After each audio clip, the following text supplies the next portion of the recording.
Hey guys, tonight we are going to get so incredibly profoundly bored that sleep will feel less like an option and more like a gentle surrender. We're traveling back to the 14th century, not as a knight, a noble, or even a particularly successful turnip farmer. No, we're sinking much lower on the social ladder, right down to the sleepy, tedious, and thankless job of a medieval toll collector. On a road so quiet the most exciting part of your day might be a particularly ambitious beetle trying to cross it. Your world is about to shrink to the size of a wooden booth, and your primary activity will be waiting. Forget epic battles and courtly intrigue. Your biggest challenge will be staying awake. And let's be honest, given the diet, the damp, and the sheer monotony, you probably won't survive this career long enough to get a pension. So, before you get comfortable, take a moment to like the video and subscribe, but only if you genuinely enjoy what I do here. It's always nice to know you're out there. And for a bit of fun, post your city or country and the local time in the comments. I love seeing how far this little corner of the internet reaches while we all settling in for the night. Now, dim the lights, maybe turn on a fan for that soft background hum, and let's ease into tonight's journey together. The first thing you feel is the cold. It's not a dramatic, biting cold, but a deep, persistent dampness that seems to radiate from the very earth beneath you. It has seeped through your thin wool blanket, through your lumpy straw mattress, and settled deep into your bones. For a moment, you're not even sure you're awake. The darkness in your hut is almost absolute, a thick velvety blackness broken only by the faintest silvering of a crack in the wattle and daub wall. That's how you know. Dawn is coming, not arriving, not gracing you with its presence, but leaking into the world like water into a sinking boat. Your bed is a pile of straw on a raised wooden frame, rustling with every slight movement. You could probably sell this today as some kind of artisanal organic sleeping experience for a fortune. But for you, it is just a lumpy bed of itchy stalks that never quite mask the hardness of the planks beneath. You shift, and a chorus of pops and creaks from your own joints answers the rustle of the straw. You are perpetually stiff. It's a state of being you've long since accepted. This is that strange, quiet time of night known as the watch. Many people in this era practice what modern historians call segmented sleep. You went to bed not long after dusk, slept for 4 or 5 hours, and now you're awake in the deepest part of the night. Some use this time to pray, some to check on their livestock, some to just lie in the dark and think. For you, it's mostly a time to dread the second part of the night, because when you wake from that, the day's work begins. You lie there listening. There is no sound but your own breathing and the faint, almost imperceptible whisper of the wind through the thatch of your roof. The silence is so profound it feels heavy, like another blanket laid on top of you. Eventually, the inevitable slide back into a shallow, dreamless sleep claims you. When you wake again, the silver crack in the wall has turned a dull, washed-out gray. A rooster, with what sounds like a personal vendetta against you, begins its raspy crowing somewhere nearby. There is no snooze button. There is no slow, gentle easing into the day. There is only the rooster, the cold, and the knowledge that the road is waiting. You swing your legs off the bed, your bare feet meeting the cold, packed dirt of the floor. Your hut is a single room, perhaps 10 feet by 10 feet. The walls are a simple wooden frame interwoven with flexible branches, the wattle, and then plastered with a mixture of wet soil, clay, sand, and straw, the daub. It's a common and effective building technique for folk like you, but it's never truly sealed against the elements. A small central fire pit holds the gray ashes of last night's meager fire. The air smells of old smoke, damp earth, and you. Your morning hygiene routine consists of a splash of frigid water on your face from a wooden bucket by the door. No fancy soaps, no refreshing minty paste, just a jarring shock of cold that does more to wake you than the rooster ever could. Getting dressed is a simple affair. You pull on the same linen undertunic you slept in, followed by a heavier wool overtunic. The fabric is coarse, itchy, and carries the faint, sour smell of dried sweat and wood smoke. Your brays, a form of loose linen trousers, are secured with a simple leather belt, from which you will later hang your purse and a knife. Finally, you pull on worn leather shoes that feel stiff and cold. Breakfast is waiting for you on a small, 3-legged stool. It's a hunk of dark, heavy bread, likely made from rye or barley, and a clay jug of weak, slightly sour ale. Historians still argue whether the diet of the medieval peasant was one of constant grinding scarcity, or if it had more seasonal variety than we imagine. For you, on this particular morning, looking at this lump of dry bread that could be used to sharpen an axe, the argument feels decidedly settled. You gnaw on a corner of it, the coarse texture scraping the roof of your mouth. The ale is thin and watery, but it's safer than drinking from the nearby stream, and it offers a handful of calories to get you through the morning. It's not exactly a shot of espresso, but it's the only fuel you're getting. You gather your cloak, a thick, heavy piece of felted wool that serves as your primary defense against the wind and rain. It's your shield, your blanket, your portable roof. As you push open the simple plank door, it groans on its leather hinges. The air that greets you is cool and damp, thick with the smell of wet leaves and the morning mist that hangs low over the fields. The world is rendered in shades of gray and muted green. Your hut is a short, muddy walk from your place of work. You take one last look at the squalor of your home, then turn your back on it. Another day of sitting, waiting, and collecting pennies has begun. The walk from your hut to your post is a journey of about 50 paces, a short, muddy track worn into the earth by your own 2 feet. Each step is a familiar squelch, the cold mud trying to suck the worn leather from your feet. The mist is thick here, clinging to the low-lying ground and muffling the world in a blanket of gray. It coils around the skeletal branches of the trees that line the road, making them look like ghosts in the gathering light. Ahead of you, through the swirling vapor, a shape resolves itself. It's your workspace, your kingdom, the toll booth. Let's not romanticize it. It's not a charming cottage or a sturdy gatehouse. It is essentially a wooden box, a shed. A glorified crate stood on one end with a hole cut in it. If you were a 21st century influencer, you might call it a minimalist, tiny home and praise its rustic authenticity, but you know the truth. It is a drafty box meant to keep the worst of the rain off while you do the Lord's bidding. The wood is unpainted, weathered by years of sun and frost to a silvery, splintery gray. Patches of moss cling to the shaded side, and the crude thatch on its little roof looks thin and weary. The booth is positioned at a narrow point on the road, where the dense woods press in on either side. Next to it is a heavy wooden pole, a barrier that can be lowered across the road, weighted on one end with a large stone. Most days on a road this quiet, you don't even bother lowering it. The sheer authority of you sitting here is usually enough. Usually. You reach the door, a simple plank construction with a wooden latch. It complains with a long, drawn-out groan as you pull it open, a sound you know as intimately as your own sigh. You duck your head and step inside. The air is cool and still, thick with the smell of damp wood and something vaguely mousy. This is your world for the next 12 hours. It is barely large enough for you and the three-legged stool that is its only piece of furniture. There is no fireplace, no comfort, just four walls and a view. You settle onto the stool, your body already protesting. There's no such thing as ergonomics in your century. Your spine is slowly but surely conforming to the unforgiving shape of this perch. Your lower back will ache by midday, and by nightfall, it will be a dull, burning fire. Before you is the opening, a sort of half-door or large window through which you will conduct all your business. It frames your entire view of the world, a patch of muddy road, the tangled undergrowth on the other side, and a sliver of pale, empty sky. This is your personal streaming service, and the content is limited. The main program is an unchanging screensaver of a dirt road, with the occasional special event being a leaf falling from a tree. Your eyes trace the familiar landscape of the interior. You know every knot in the wood, every crack in the planks. In the corner, a spider you've named Thomas is busy reinforcing his web. He is your roommate and, arguably, the more productive of the two of you. Carved into the wall next to the opening are the crude initials of your predecessors, R.A., T.B., G.W. Below them, someone has attempted to scratch the shape of a boar. This kind of casual graffiti is common, a desperate attempt to leave a mark, to prove you existed in a world that mostly ignores you. It is a silent conversation across the years with the other bored souls who have sat on this very stool, staring at this very same stretch of road. Your job exists because of a concept called pavage, a toll levied for the paving or maintenance of a road.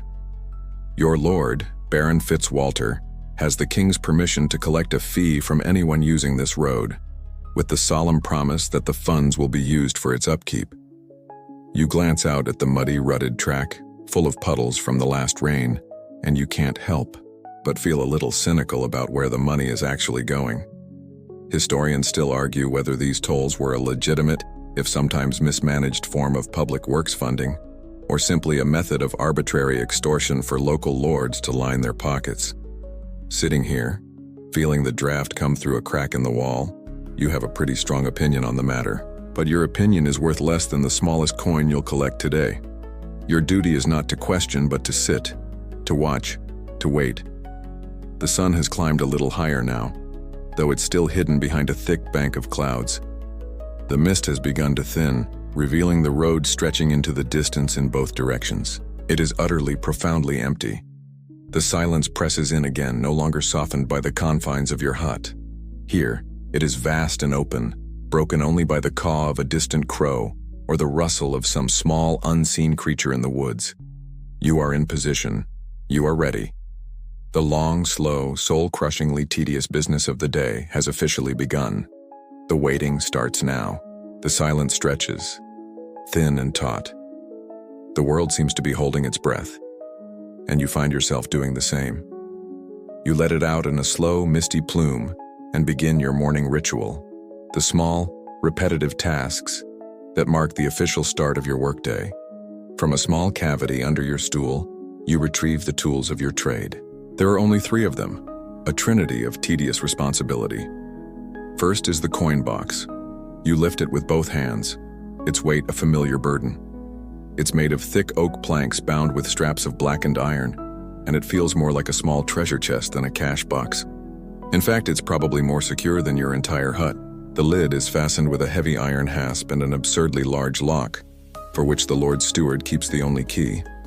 Your access is limited to a narrow slot cut into the top, just wide enough for the coins of the realm to pass through. You place it on the small wooden shelf to the left of the window, the heavy thud of its landing echoing in the tiny space. It sits there, solid and implacable, a wooden stomach waiting to be fed. Next, you reach for the charter. It's a roll of stiff parchment, tied with a leather cord. You undo the knot and carefully unroll it on the shelf next to the box. The document is your sole claim to legitimacy. It is the king's grant to Baron Fitzwalter, giving him the right to collect these tolls. The text is a dense block of incomprehensible Latin, written in a flourish of black ink by a clerk you'll never meet. Like more than 90% of the population, you are completely illiterate. You can't read a single word of it, but you don't need to.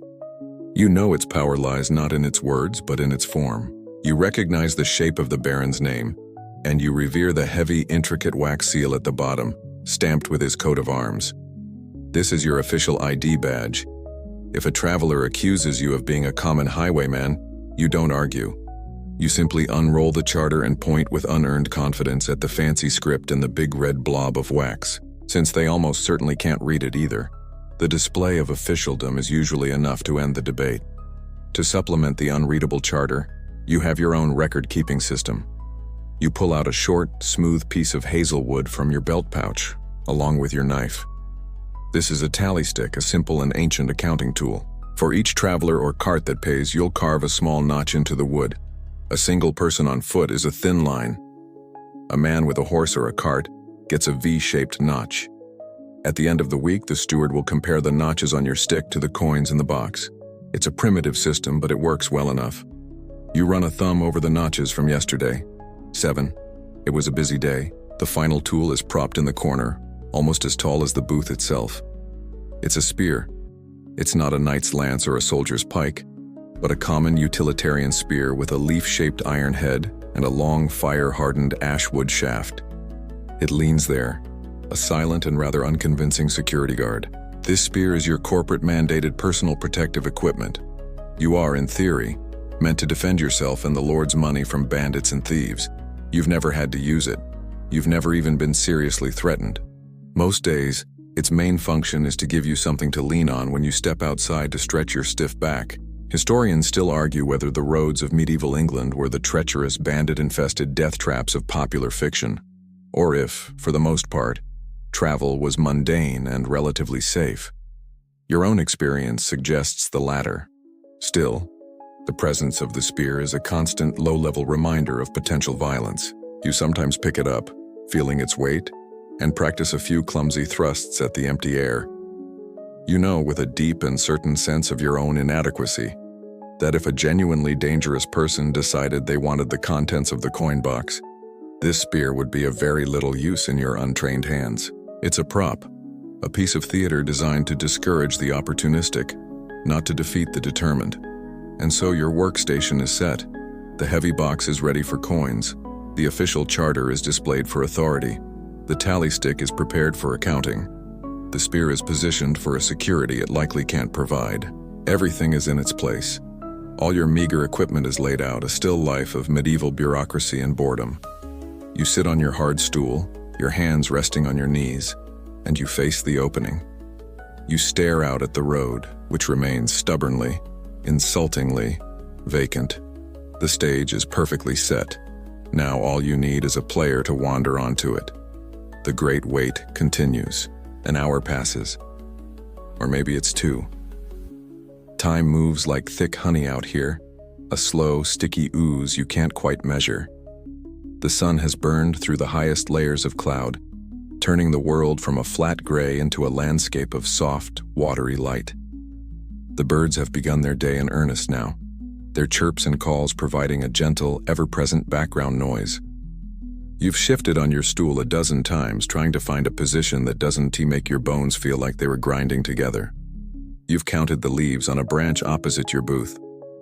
17. It's a slow morning. And then you hear it. It's not a loud sound, just a faint rhythmic tap. Tap, tap, coming from down the road. It's the sound of wood on hard-packed earth. You straighten up. A flicker of something that isn't quite excitement, but is at least a change from the crushing apathy of the last hour. Your eyes strain, peering down the road into the lingering haze. A shape begins to resolve itself. A single figure, walking with a steady, unhurried gait.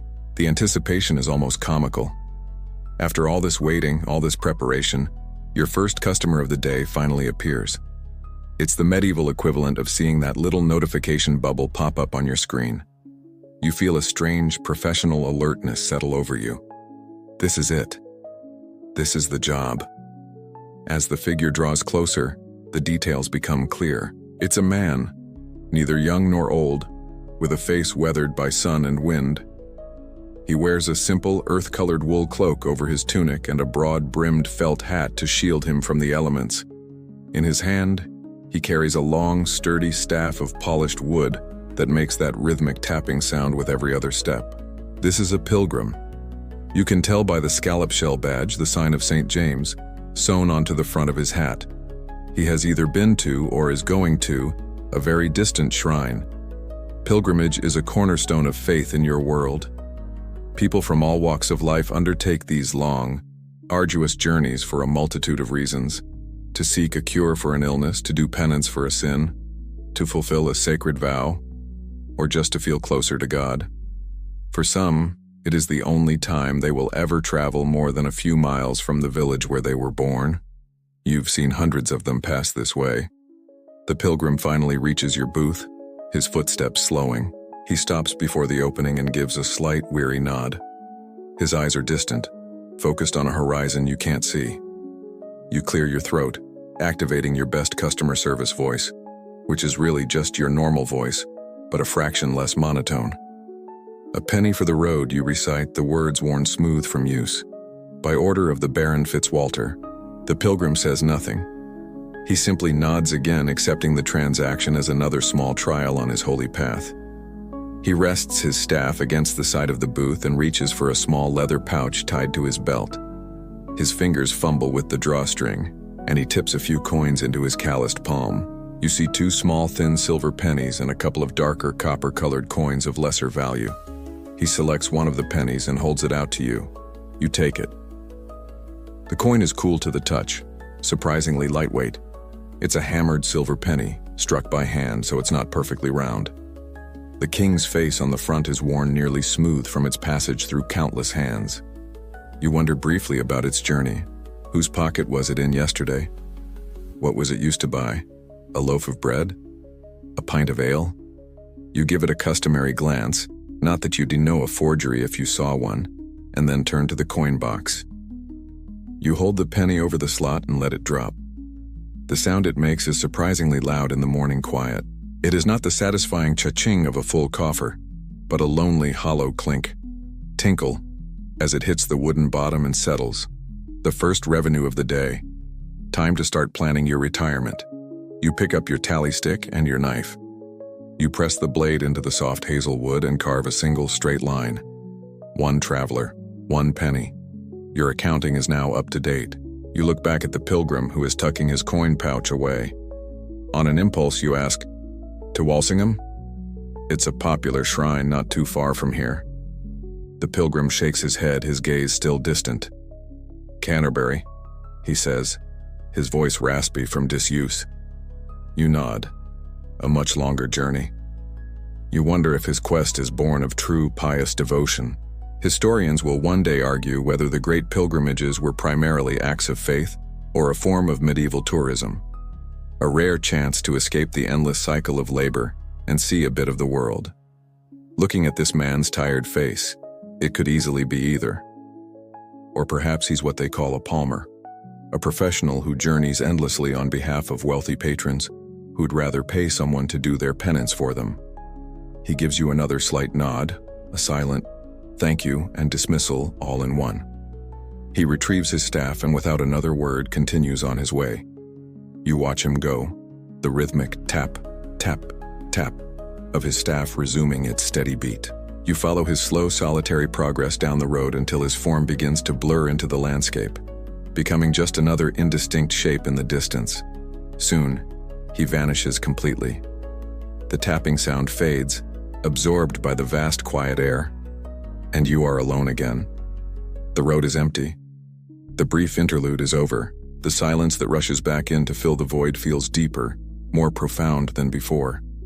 The world is exactly as it was 5 minutes ago, except now there is a single, lonely penny resting at the bottom of the box and a single, fresh scratch on your stick.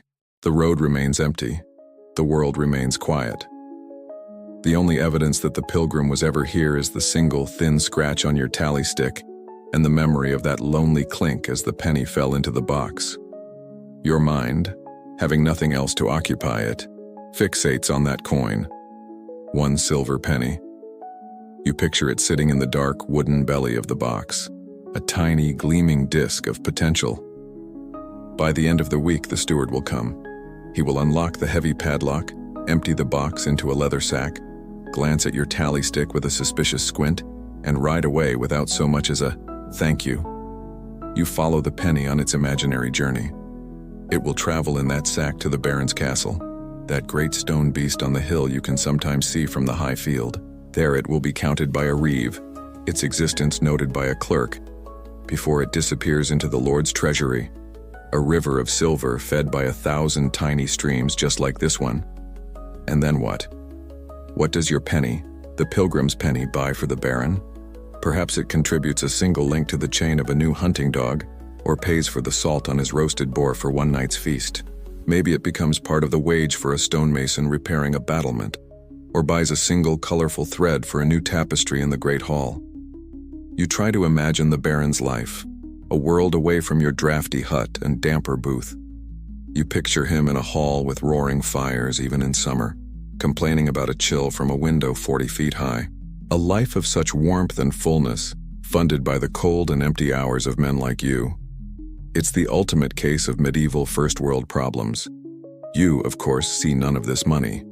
You are not an employee in the way a man in a future century might understand it. You are a villain, a serf. You are bound to this land, and your labor is as much the Baron's property as the trees in his forest or the deer in his park. In exchange for this toll-collecting duty, and for the long days of plowing, sowing, and harvesting you perform in the Baron's fields during the busier seasons, you are granted the right to exist, the right to live in your miserable hut, and to work a few meager strips of land for yourself, to grow the beans and barley that will keep you from starving. Your payment is survival. It's a transaction that feels profoundly unbalanced. This is the very essence of the feudal system that holds your world together. A great pyramid of obligation. You owe service to the baron. He in turn owes military service to a greater earl, who owes service to the king. The whole kingdom is built on a complex web of oaths and duties. Historians will one day debate whether this system was a reciprocal arrangement of protection and support, or just a brutal mechanism of exploitation. From your vantage point on this hard wooden stool, with your aching back and your empty stomach, you're not finding a lot of evidence for reciprocal arrangement. Travelers like the pilgrim are essentially paying a tax for passage. It reminds you of something you once overheard two knights discussing: scutage, or shield money. A payment a knight can make to the king to get out of fighting in a war. In a way, these travelers are paying a tiny scutage to the baron, a fee to avoid the battle of navigating a road he cannot be bothered to properly maintain. The irony is as thick as the mud in the ruts outside. You are a cog in this vast machine, but you feel less like a cog and more like a single insignificant speck of dust on the gear, a forgotten pixel on a giant flickering screen. Your contribution, this handful of pennies you collect each day, is a drop of water in the baron's ocean of wealth. It is utterly vital that you perform your duty, and utterly insignificant in the grand scheme of his accounts. It's a strange and dizzying thought. That 1 penny in the box is like a single paperclip found on the floor of a king's counting house, meaningless to the master, but the entire world of your job at this moment. Your mind drifts back from these lofty, dangerous thoughts. Pondering the injustices of the world does nothing to change them. It doesn't make your stool any softer or the air any warmer. It is what it is. The system is as solid and unchangeable as the stone of the baron's castle. A gust of wind rustles the leaves of the great oak tree across the road, the sound like a sudden sigh. The noise pulls you from your reverie, back to the here and now, back to the splintery wood of the booth, the empty road and the silence. Back to the waiting. The sun continues its slow, patient climb across the sky. Mid-morning approaches. The air has lost its damp dawn chill and is settling into a neutral, comfortable coolness. A bee buzzes lazily near the opening of your booth, investigating a wildflower growing by the roadside. You watch it for a long time, admiring its single-minded focus. It has a job to do, and it does it. You suppose you have that in common. Just as you're beginning to wonder if the pilgrim was a figment of your imagination, a new sound drifts down the road. It's not the quiet tap of a staff this time. It's a rhythmic, squeaking groan, the sound of an ungreased axle, accompanied by the jingle of metal and the soft crunch of a wheel on the dirt track. A moment later, a man's voice joins the mix, humming a tune that's cheerful but entirely unrecognizable as a melody. You lean forward slightly, your interest piqued. A new traveler. The day is picking up. The source of the noise comes into view. A man pushing a small two-wheeled handcart. He is his own beast of burden, leaning his weight into a wooden crossbar to keep the cart moving. The cart itself is laden with a lumpy cargo covered by a grimy, patched canvas sheet. This is a peddler, a chapman, one of the traveling merchants who crisscross the countryside like blood cells in the veins of the kingdom. He sees your booth and his humming stops. He gives the cart one last mighty shove and lets it coast to a halt right in front of you. He straightens up with a groan, wiping a smear of sweat from his forehead with the back of his hand. He's a wiry man with a sharp, bird-like face and eyes that seem to notice everything at once. "A good morning to you, Master Tollman," he says, his voice surprisingly cheerful for someone who just pushed a heavy cart for miles. The Baron's road is as bumpy as ever, I see. You give him a non-committal grunt in reply. "That'll be 2 pence, you say, your voice flat, for you and the cart." 2 pence, he exclaims, though there's no real heat in it. It's a performance, a customary bit of haggling that he doesn't expect to win. "For this little barrow? It's hardly a merchant's wagon. The wheels have more wobble than a drunkard at a wedding." 2 pence, you repeat, gesturing vaguely toward the charter. He sighs dramatically and winks. "Ah well, the Baron must be fed.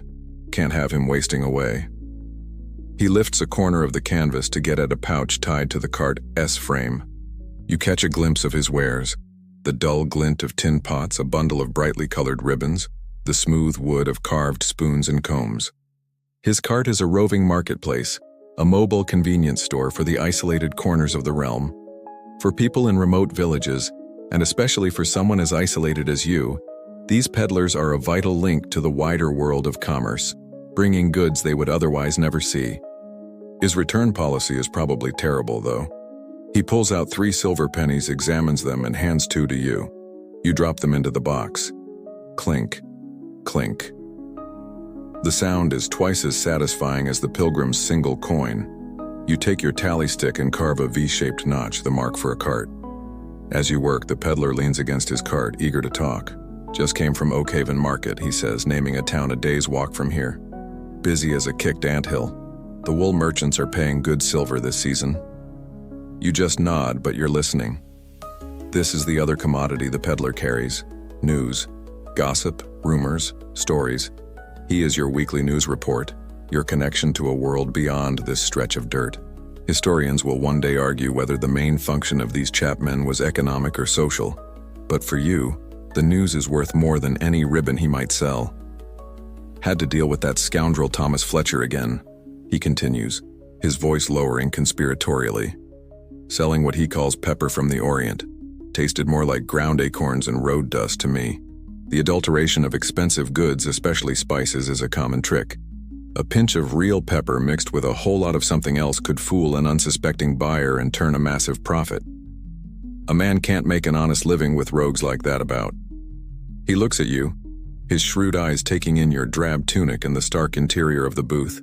The salesman in him can't resist. Speaking of honesty, I have the finest needles from the city. And this blue ribbon, he pulls a snippet of vibrant blue from a pocket. The exact color of a summer sky. Surely you have a wife or a sweetheart who would treasure such a gift. You stare at the ribbon. The color is beautiful, a shocking splash of brightness in your gray world. The idea of buying it is absurd. Who would you give it to? The only missus in my life is misery, you think to yourself. You just shake your head. He's not offended. He tucks the ribbon away. No matter. Well, the road calls. He grips the cart's handles. Anything I should know about up ahead? Any fallen trees? Grumpy bailiffs? Road's quiet, you say. A pilgrim passed through this morning, that's all. A quiet road is a safe road, he says, nodding. Blessings on you, then. With another groan of effort, he gets the cart moving again. The axle resumes its squeaking protest. You watch him trudge away, his small enterprise on wheels, until the road curves and he's lost to sight. The squeaking fades, leaving you once more in the familiar silence. But this time, the silence feels different. It's been populated with images of a bustling market, cheating spice sellers, and a ribbon the color of the sky. The peddler has taken his wares and his cart, but he's left the news behind, a small gift to help you pass the next few hours of quiet. The peddler's news is a lump of sugar in a bland bowl of porridge. You turn it over in your mind for a while, picturing the crowded market at Oakhaven, imagining the taste of pepper, real or fake. But even these second-hand thoughts have a short lifespan. Eventually they dissolve, and you are left once again with the stark reality of your day. The wooden walls, the hard stool, the empty road. The sun has crept to the highest point in its journey. It hangs directly overhead, bleaching the color from the sky and beating down on the world with a quiet, insistent warmth. The air grows heavy and still. The energetic chirping of the morning birds has been replaced by the monotonous, drowsy hum of insects. It's the midday doldrums, the great silent pause in the middle of the day when the world seems to take a deep, slow breath. This is the medieval equivalent of the 3 o'clock slump, except your day started at dawn, and there's no promise of a decent cup of tea to get you through it. Your own body succumbs to the oppressive quiet. Your thoughts, once busy with feudal economics and market gossip, become slow and syrupy. A profound weariness settles behind your eyes, making your eyelids feel like lead weights. Your head nods forward once, then again. You catch yourself with a sudden jerk, your heart giving a little flutter of alarm. You glance guiltily up and down the empty road, as if Baron Fitzwalter himself might be hiding in the bushes, ready to leap out and scold you for sleeping on the job. The sheer absurdity of the thought almost makes you smile. The Baron has likely never seen this road, let alone hidden beside it. The familiar hollow ache in your stomach tells you it's time for your midday meal. It's the only other scheduled event in your workday. You reach for a small cloth bundle resting on the floor. You unwrap it on the shelf next to the coin box. The feast is laid out before you. Another hunk of the same dark rye bread from this morning, a small, slightly sweaty piece of hard pale cheese, and a wrinkled onion with the dirt still clinging to its papery skin. If this were on a menu in a future time, it might be called a deconstructed rustic plowman-esque platter with artisanal grains and a curated allium element. For you, it's just lunch. You use your knife to peel the onion, the sharp smell stinging your eyes. You slice a piece of the cheese, which is salty and dry. Then you break off a piece of the bread. This dense, dark loaf is the centerpiece of every meal. It's the fuel that runs the entire kingdom. The bread in wealthy houses is a lighter, finer loaf made from wheat called manchet bread. They use slices of older, staler bread called trenchers as plates to hold their meat and sauces. When they're done, they might give the gravy-soaked bread to the poor. Your bread is the plate and the meal all in one, a permanent state of trencherhood. To wash it down, you have a small leather flask of small beer. It's a weak, watery ale, the result of a second or third brewing using the same grains. It's barely alcoholic, but it provides calories. And crucially, it's safer to drink than most water sources, which can be tainted with animal waste and other unpleasant things. Historians will one day argue whether this weak ale was consumed by nearly everyone, including children, for its safety or simply for its nutritional value. As you take a swig of the lukewarm, slightly sour liquid, you decide it's probably both.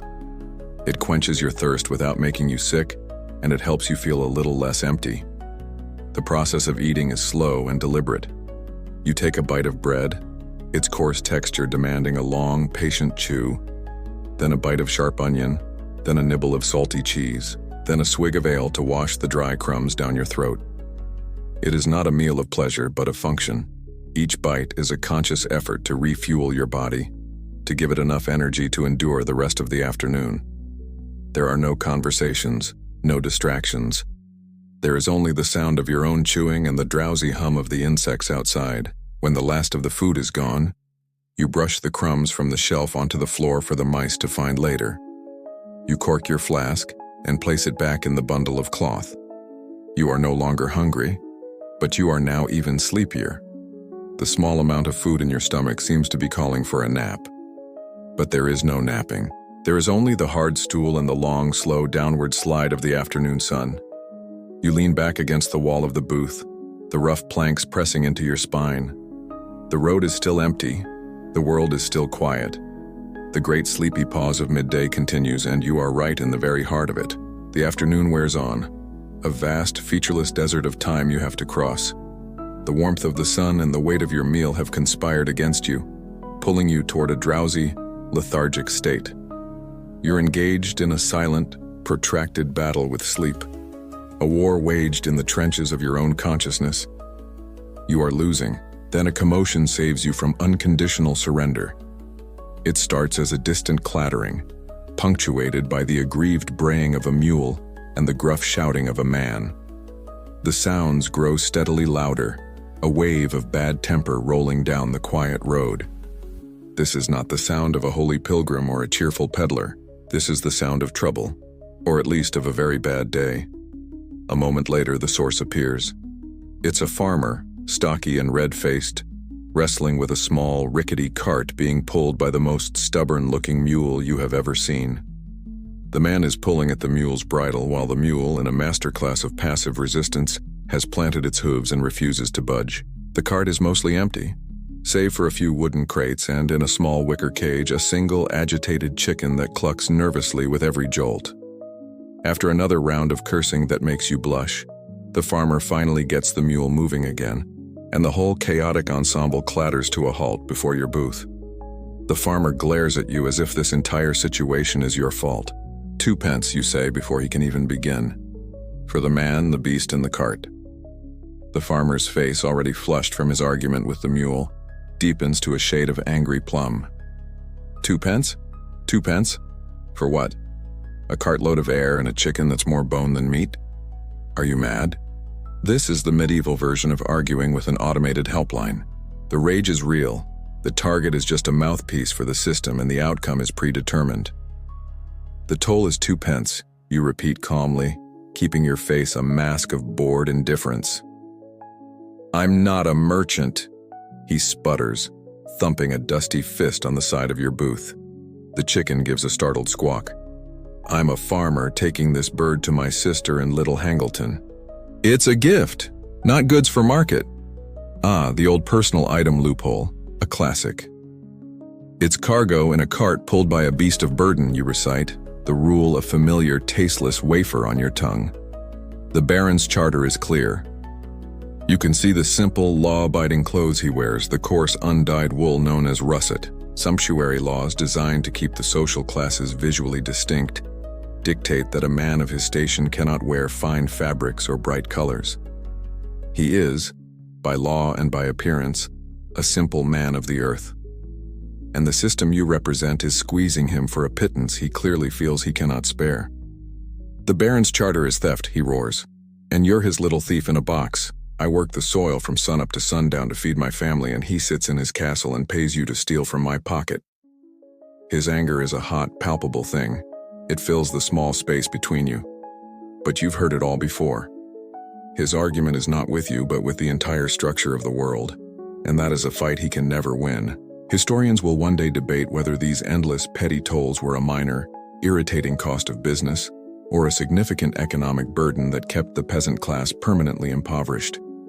For this man, right now, shouting at your impassive face, it is very clearly a burden. You don't respond. You simply wait. This is your greatest weapon, an infinite capacity for patience, born of infinite boredom. You can sit here in silence for the rest of the day. He, on the other hand, has a sister and a chicken waiting for him. The silence stretches. He breathes heavily through his nose. The mule shakes its head, jingling its harness. The chicken clucks. Finally, with a curse that withers the leaves on a nearby bush, he digs into a small pouch on his belt. He pulls out 2 pennies and throws them onto your shelf. They bounce and spin before settling. May the Baron choke on them, he snarls. You carefully pick up the coins, drop them into the box, clink, clink, and take up your tally stick. You carve another V-shaped notch. As he yanks on the mule's bridle to get it moving again, you give him a slight nod. Have a blessed day, you say, your voice perfectly level. It's the closest you can get to winning. He just shoots you a look of pure hatred. And with another string of curses at the mule, the cart lurches forward and continues its noisy, rattling journey down the road. You watch him go, his anger radiating behind him like heat off a blacksmith's forge. The sounds of his fury slowly fade into the distance, and the quiet of the afternoon returns. But the air is different now. It feels charged, and the brief, pathetic flash of conflict has left you feeling strangely awake. The farmer's anger dissolves into the afternoon quiet, leaving a strange calm in its wake.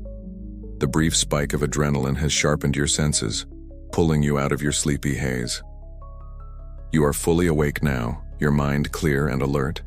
You find yourself reflecting on the 3 groups of travelers you have seen today: the silent pilgrim, the talkative peddler, and the furious farmer. Each one so different, yet each one instantly recognizable for what they were. After years of sitting in this booth, you have become a scholar of the road, a student of the silent language that every traveler speaks. It's a language of fabric, leather, dialect, and dust. Long before they reach your window, long before a single word is spoken, you have already begun to read their story. It's a game you play to pass the endless hours, a kind of human search engine powered by boredom. Query: lone man, slow pace, staff. Result: pilgrim, likely pious, low on coin. Query: angry man, mule, chicken. Result: local farmer, short-tempered, probably named John, feels the world is against him. Clothing is the first and clearest word in this language. The sumptuary laws which dictate who can wear what make your job easy. The farmer's coarse, undyed russet tunic wasn't a choice. It was a legal requirement. You see a flash of bright blue or scarlet wool, and you know you're looking at a merchant or a freeholder of some standing, velvet or silk. That's the province of true nobility, a rare and startling sight on this humble road. Even the state of a person's shoes tells a tale. The pilgrim's soles were worn thin from countless miles. A wealthy rider might have fine, soft leather boots, while a town dweller might carry a pair of wooden-soled overshoes called pattens. To protect their good shoes from the mud, a clear sign they are unaccustomed to the realities of a country track. You've become an expert in the medieval version of sneaker culture. You can judge a man's entire life by what's on his feet. Then there is the question of animals. A man on foot is simple, but a horse is a chapter in itself. A knight or a high-ranking lord might ride a massive, powerful destrier, a warhorse that moves with a confident, ground-shaking tread. A wealthy merchant or a noblewoman would be on a smaller, more elegant palfrey, bred for a smooth ride. A priest might be on a quiet mule, and a common messenger on a durable but unremarkable nag. The quality of the saddle and bridle tells you even more. And if they speak, a whole new volume of information opens up. The English you speak is not one single tongue, but a fractured family of dialects. The further people travel, the stranger their speech becomes. A man from the northern shires speaks a language thick with hard, guttural sounds, while a man from the south coast speaks in a softer, rolling cadence. You have learned to place people within 20 or 30 miles of their home just by the way they say good day or penny. Sometimes a traveler, easy speech is so thick with the accent of his own valley that you can barely understand him. He'll say 2 pence, but it sounds like he's trying to speak while gargling a mouthful of river stones. Must be from up north. You piece it all together. The clothes, the horse, the accent, the goods in their cart, the weariness or energy in their posture, and a picture forms. A story takes shape. Of course, you don't know the truth of their lives, their hopes or fears, but you can make a good guess at their station and their purpose. This constant, quiet analysis is how you make sense of the world. It is also how you decide whether you need to keep your hand resting casually near your spear. As you sit there, watching the dust motes dance in the afternoon sunbeams, you wonder about their lives. Are they locked into the stories their clothes tell? Historians will one day argue whether social mobility was a rare fluke in your era, or a quiet but constant possibility. You see evidence for both. You see the farmer trapped by his birth, and the peddler, a man of no land who makes his own way through wit and grit.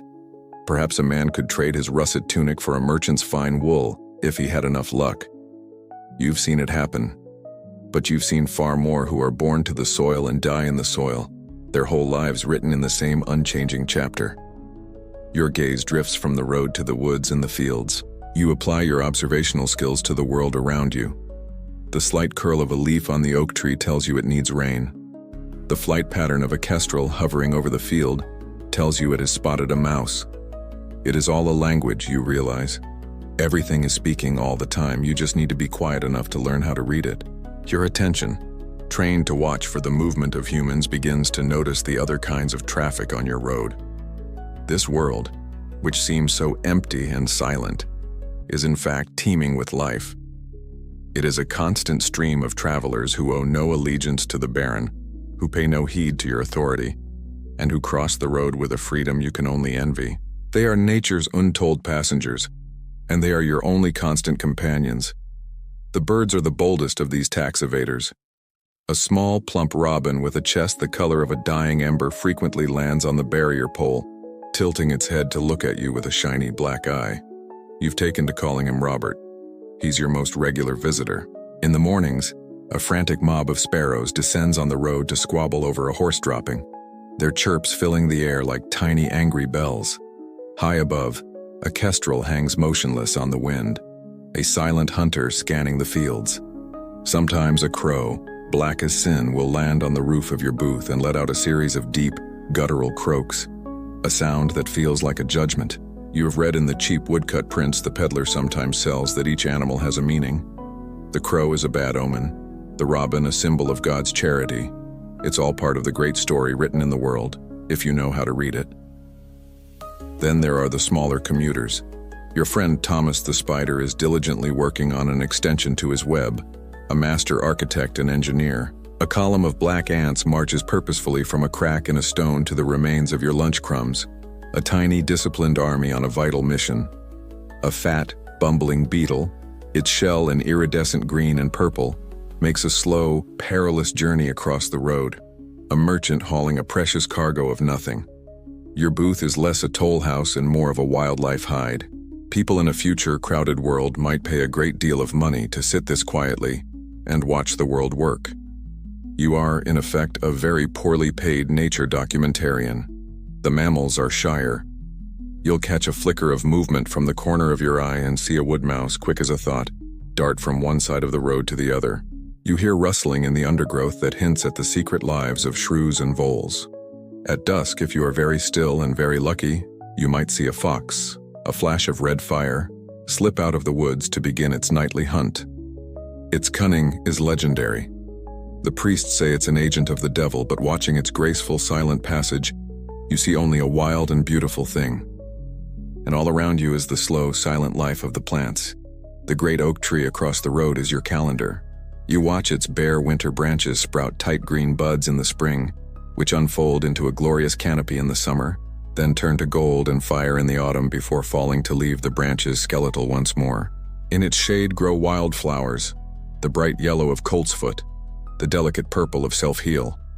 You know from your mother that some of these have uses: yarrow to stop bleeding, plantain for bee stings. There is an old belief, the doctrine of signatures, that God marked each plant with a sign of its purpose: a lung-shaped leaf for a cough, a blood-red root for ailments of the blood.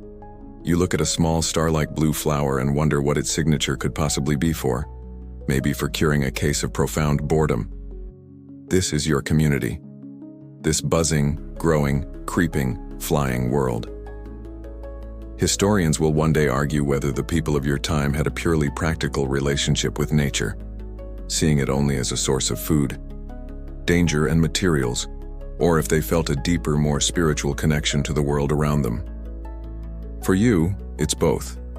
The forest is a place where you could get lost or eaten by a wolf, but it's also the source of the wood for your fire. The plants are weeds that choke the crops, but they are also food and medicine. Robert the Robin is a nice distraction, a small friend in your lonely world, a character in your small, weird social circle. You don't just watch these things, you know them. They are the gears of your world, turning with the seasons. They are the background rhythm to the long, slow song of your life. A cloud passes in front of the sun, and the world darkens for a moment. The sudden shift in light draws your eyes back to the road, to the horizon. The interlude is over. Your focus returns to your primary task, watching for the two-legged travelers, the ones with the pennies in their purses. The forest and its creatures recede back into the periphery, a silent, ever-present audience to the small human drama of the road. The single cloud that brought the welcome shade has invited its friends. More clouds gather, rolling in from the west, their bellies a bruised, heavy gray. The sky darkens, and the quality of the light changes, becoming thin and strangely yellow. The universe, it seems, has grown tired of the long, slow programming of a sunny afternoon and has decided to change the channel to something with a bit more drama. Welcome to the medieval weather report, where the forecast is always a variation on uncomfortable. A sudden cool wind sweeps down the road, making the leaves on the great oak tree hiss and chatter. It's a nervous, urgent sound. The wind carries a new smell with it, the scent of dust and damp earth, the clean, electric perfume of coming rain. The insects fall silent. The birds disappear. The whole world seems to be bracing itself for what is to come. You pull your wool cloak a little tighter around your shoulders and watch. Then the first drop falls. It's a single fat drop that leaves a dark, star-shaped crater in the dust of the road. Another follows, then another. Within moments, a gentle patter becomes a steady drumming on the thatched roof of your booth. The sound is calming at first, a soft, rhythmic tapping, but the storm is just getting started. The sky opens. The drumming on your roof escalates to a roar, a relentless, deafening cascade of water. The world outside your window dissolves into a churning, gray mess. The road, the trees, the fields, all are washed away behind a thick, moving curtain of rain. You can't see more than 10 feet in any direction.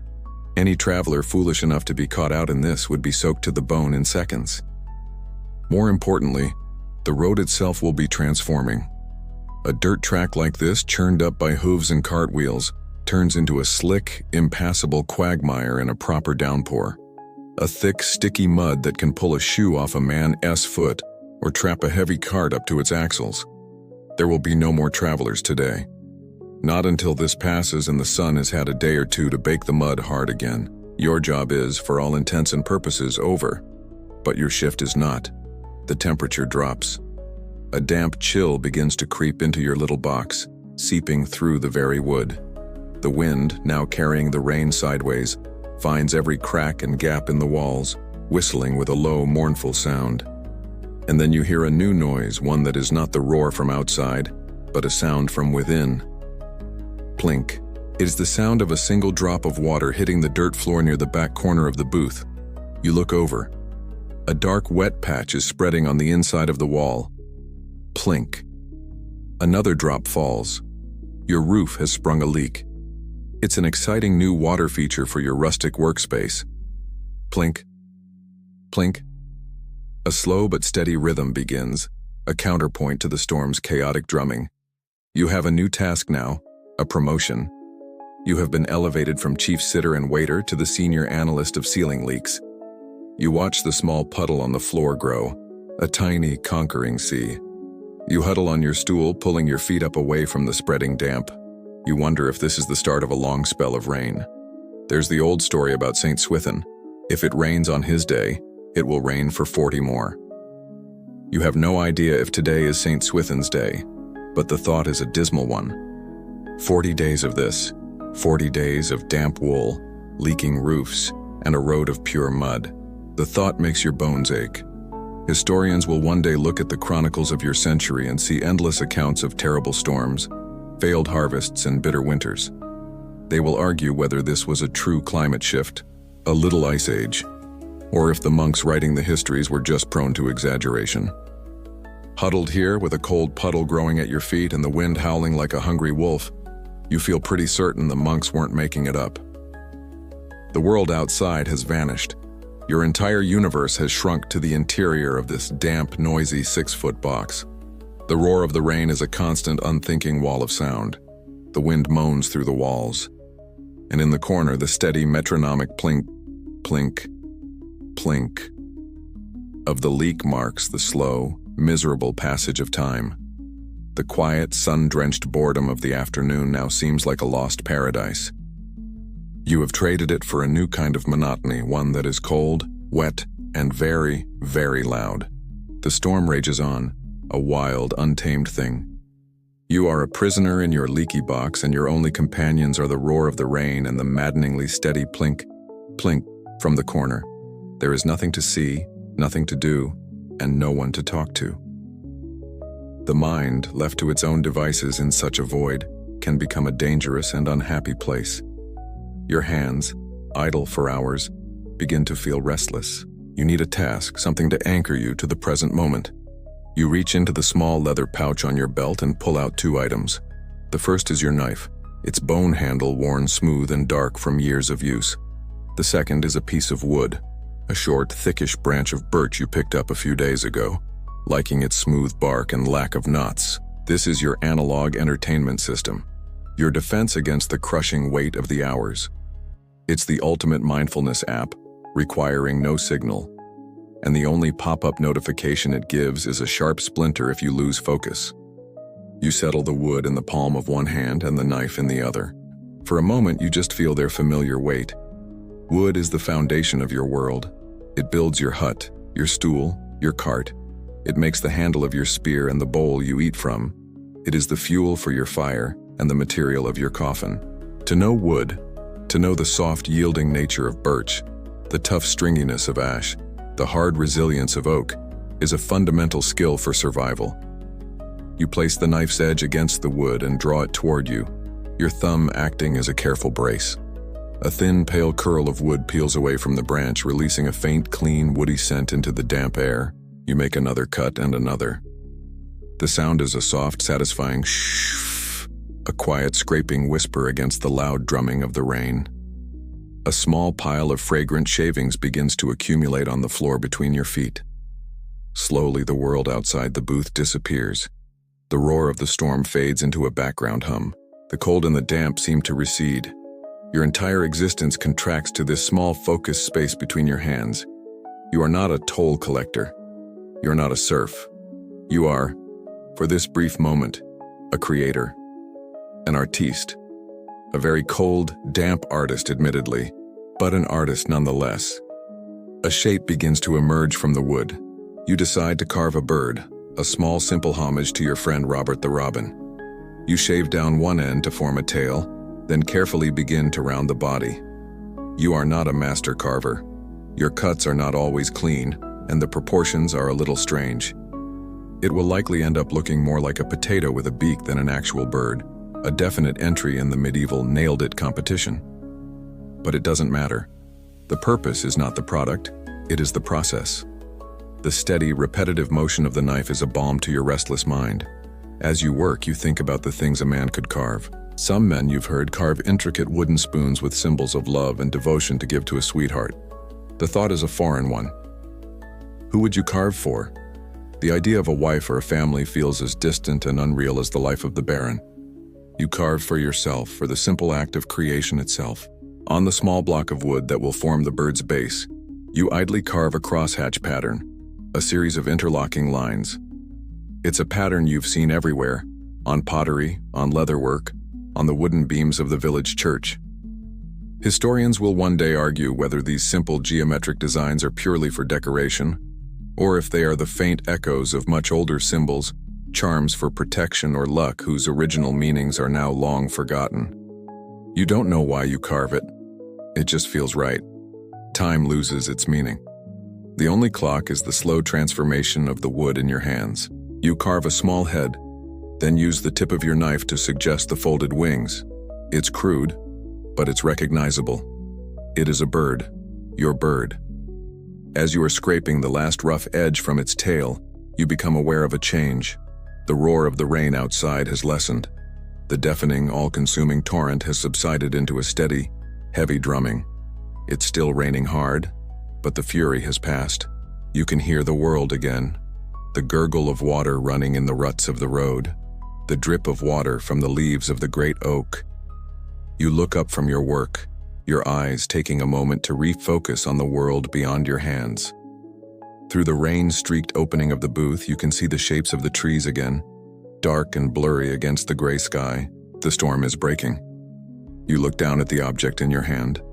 A small, pale wooden bird resting in your palm, surrounded by a halo of shavings. It's a lumpy, imperfect thing. But for the last hour, it has been your whole world. The rain's roar has softened to a steady, rhythmic drumming, and now that drumming fades to a gentle patter. Finally, the patter gives way to a universal dripping. Every leaf, every branch, every blade of grass is shedding water. A sound like 1,000 tiny clocks all ticking out of sync. The storm has passed. A weak, watery sunlight breaks through the ragged ceiling of clouds in the west, and the effect is magical. The rain-washed world seems to glow. Steam begins to rise from the warm earth, and every puddle on the road becomes a tiny, shattered mirror reflecting the clearing sky.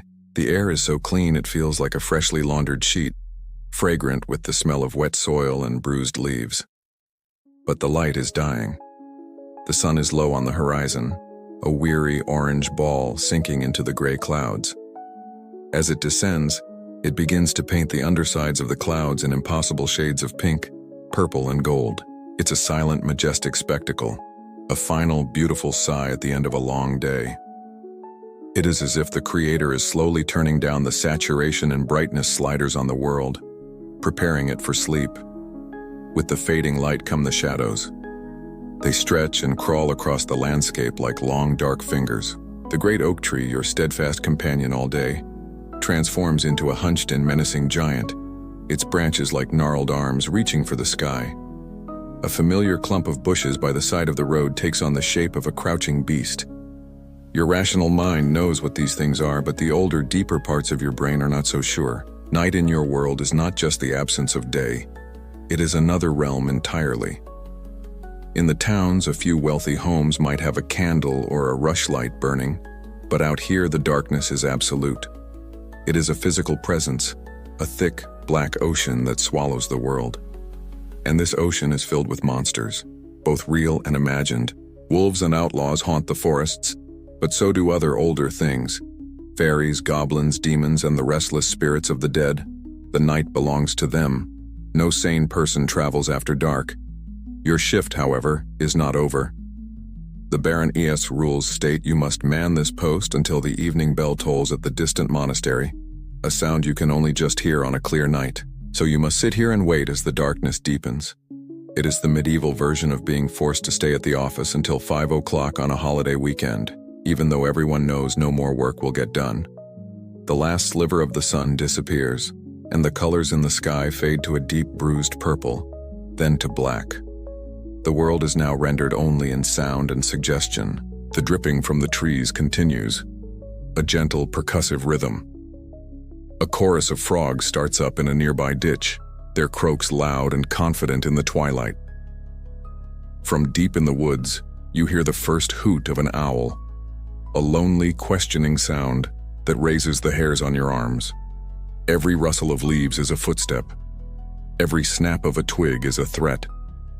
Was that the wind sighing through the trees or a demon clearing its throat? Probably the wind, but it could be a demon with a seasonal allergy. Your imagination, starved for stimulus all day, now feasts on the darkness, conjuring 1,000 low-budget horrors to entertain itself. You stare into the blackness and think you see a faint, flickering light deep in the woods. A will-o'-the-wisp, a fairy light, sent to lure foolish travelers to their doom. It's just a trick of the eye, marsh gas, you tell yourself. But the old stories are potent. You wonder about these creatures of the night. The priest says they are demons and devils, servants of Satan. But the old folk in the village speak of the Fae, the good folk, with a kind of fearful respect, leaving out bowls of milk to appease them. Historians will one day argue whether this belief is the last remnant of a pagan world the church could not conquer, or a new kind of folklore that grew up in the shadows of the Christian faith. You don't care about the theology. You just hope you don't have to pay them a toll. The darkness is complete now. You can no longer see the road, the trees, or even your own hands in front of your face. You are floating in a black void, anchored only by the rough wood of the stool beneath you and the damp chill that has settled deep into your bones. The world you knew is gone, and this new, mysterious, and unsettling world of the night has taken its place. You sit in the oppressive blackness, every one of your senses straining. Your world is a tapestry of night sounds, the endless dripping of water, the chirr of a cricket, the impossibly distant bark of a dog. Your eyes, wide in the dark, see nothing but phantom shapes and swirling motes of gray. It is in this state of heightened nervous awareness that you first perceive him. It is not a loud sound. It is a soft, rhythmic swish, swish, like the sound of a broom on a dusty floor. And with it, a tiny, flickering point of light appears far down the road, a single brave spark in the overwhelming darkness. You lean forward, your heart thumping a little faster. An outlaw, a lost traveler, a spirit of the woods. The light bobs and sways, growing steadily, impossibly closer. The soft swishing sound becomes clearer, the sound of coarse fabric brushing against itself with each step. Within a minute, the figure is before you, stepping into the vague, invisible circle of your authority. The light comes from a small cow-horn lantern, its translucent panels turning the candle flame within into a weak, buttery glow. The light illuminates very little, a patch of muddy ground, the hem of a dark brown woolen robe, and a pair of simple, mud-splattered leather sandals. The man himself is a column of shadow, his face hidden in the deep recess of a hood. He moves with a quiet that is unnerving. He's like a ninja, if a ninja decided to trade in his swords for a life of prayer and a sensible bathrobe. He stops, though you have said nothing. He knows the toll post is here. You can feel his silent, patient gaze upon you. You recognize the habit, the simple rope belt. He is a friar, a man of God, likely a Franciscan, judging by the humble brown robe. Unlike a monk, who would be cloistered behind the walls of his monastery, A friar's mission is in the world. They are the wandering preachers, the mendicants who own nothing and live on the charity of others while spreading the word of God. The question hangs in the air between you: the toll. Clergy are often exempt, especially the mendicant orders who have taken a vow of poverty, but the Baron's charter makes no mention of it. Technically, you should ask for the penny, but you hesitate. To demand a coin from a man who has devoted his life to poverty feels wrong. More than that, it feels unwise. This is not a transaction you want to get wrong. It's a form of divine insurance. You don't want to be the reason your small corner of the kingdom gets hit with a plague of frogs, nor do you want this specific incident brought up when you eventually face your own final judgment. Historians will one day debate how the common folk truly saw these friars. Were they beloved as holy men who understood the plight of the poor, or were they sometimes resented as vagrants and beggars, a drain on a village's scarce resources? Looking at this silent, imposing figure, you decide that a little professional courtesy is the safest bet. You raise a hand, a slight shadowy gesture in the dark, and wave him on. The friar does not speak. He simply lowers his head in a slow, deliberate nod of acknowledgement. It is a gesture of thanks, of blessing, of understanding. Then, he continues his journey. The small pool of light moves away from you, and the soft swish, swish of his robe resumes its rhythm. You watch the single spark of his lantern recede down the road, a tiny floating star, until it is indistinguishable from the other phantom lights dancing in your tired eyes, and then it is gone. You are alone again, in a darkness that now feels somehow different. The friar's silent passage has changed the character of the night. The menacing presence you felt earlier has been replaced by a deep and profound peace. The darkness is no longer threatening. It is merely quiet. You find yourself thinking about his life, a life of prayer, contemplation, and constant wandering, a life of purpose. You contrast it with your own, a life of waiting, boredom, and sitting still. In the monastery, they have a name for the spiritual despair that can strike a man of God, a soul-crushing listlessness they call acedia, the noonday demon. You wonder if your own midday doldrums are a less holy version of the same affliction. Does that friar ever feel a boredom so profound it feels like a physical weight? Or does his faith keep it at bay? His life is one of silent conversation with God. Your life is one of silent conversation with a spider and a wooden bird. It's hard not to feel you got the short end of the stick, spiritually speaking. The air feels calm. The night sounds seem less like threats and more like a gentle, sleepy chorus. The silent friar took nothing from you, not a single coin. But he left you with a gift, a moment of peace, a quiet space in the long, dark night. The peace left behind by the friar is a delicate thing, a thin blanket against the deep cold of the night. For a while it holds. The darkness feels contemplative. The night sounds are a gentle lullaby, and you are content to sit and listen. But the night is long, and the blanket begins to fray. The endless dripping from the storm-soaked trees finally slows, and a new, more profound silence descends. This is the true quiet of the hours after midnight, a stillness so deep it feels like the world has stopped breathing. It presses in on you, making your ears hum. In this vacuum of sound, every tiny noise is magnified into a major event. The creak of the booth's wood as it settles is a groan. The frantic scrabbling of a mouse beneath your stool is a monstrous clawing. You can hear the soft whisper of your own breath and the dull, heavy thump, thump, thump, thump of your own heart, a drumbeat in the great, empty hall of the night. This is the graveyard shift in the most literal sense. It is the time when the veil between worlds feels thinnest, and your own mortality feels closest. The real enemy now is not a hypothetical demon, but the crushing physical need for sleep. Your head becomes a leaden weight, lolling onto your chest before you jerk it back up. Your eyelids are sandpaper, grinding shut of their own accord. You drift into a microsleep for a second, a fleeting dream of falling, and then you snap back to awareness, your heart pounding with disorientation. Where are you? Ah, the box, still in the box. As your body weakens, your mind, untethered from reason, begins to play its tricks. It's like your own personal, terrifying podcast, a series of spooky stories you can't turn off. You begin to populate the darkness with all the tales you've ever heard around the village fire. You think of the ghouls and goblins said to haunt crossroads like this one. You think of the tales of the Black Shuck, a monstrous dog with eyes of flaming coal that stalks lonely travelers. Your gaze is drawn to the woods. By day, it's a familiar place of trees and birdsong. By night, it is a single solid wall of impenetrable blackness, a living entity that watches you with 1,000 unseen eyes. You remember a story depicted on the wall of a church you once saw, the tale of the 3 living and the 3 dead. 3 proud noblemen out hunting encounter 3 horrifying animated corpses. The corpses speak, telling the noblemen, "As you are, we once were. As we are, you shall be."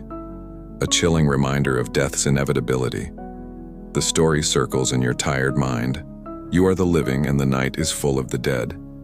Historians will one day debate whether this cultural obsession with skeletons, death, and decay was a direct trauma response to the Great Plague or a slower, more complex evolution of Christian thought. Sitting here, trying not to imagine a skeletal hand reaching out of the darkness, the distinction seems rather academic. You try to think of something pleasant, the peddler's blue ribbon, the warmth of the sun at midday. But your mind is stuck on the horror channel. Sunshine makes you think of a skull bleaching in a field. A warm fire makes you think of the fires of hell. It's hopeless. You see another flicker of light deep in the trees, not the steady warm glow of the friar's lantern, but a small, blue dancing flame. A corpse candle, the legends say, a light that foretells a coming death. Your blood runs cold. Is it a sign for you? Is this the night you meet your end? Alone in a toll booth on a forgotten road? Snap.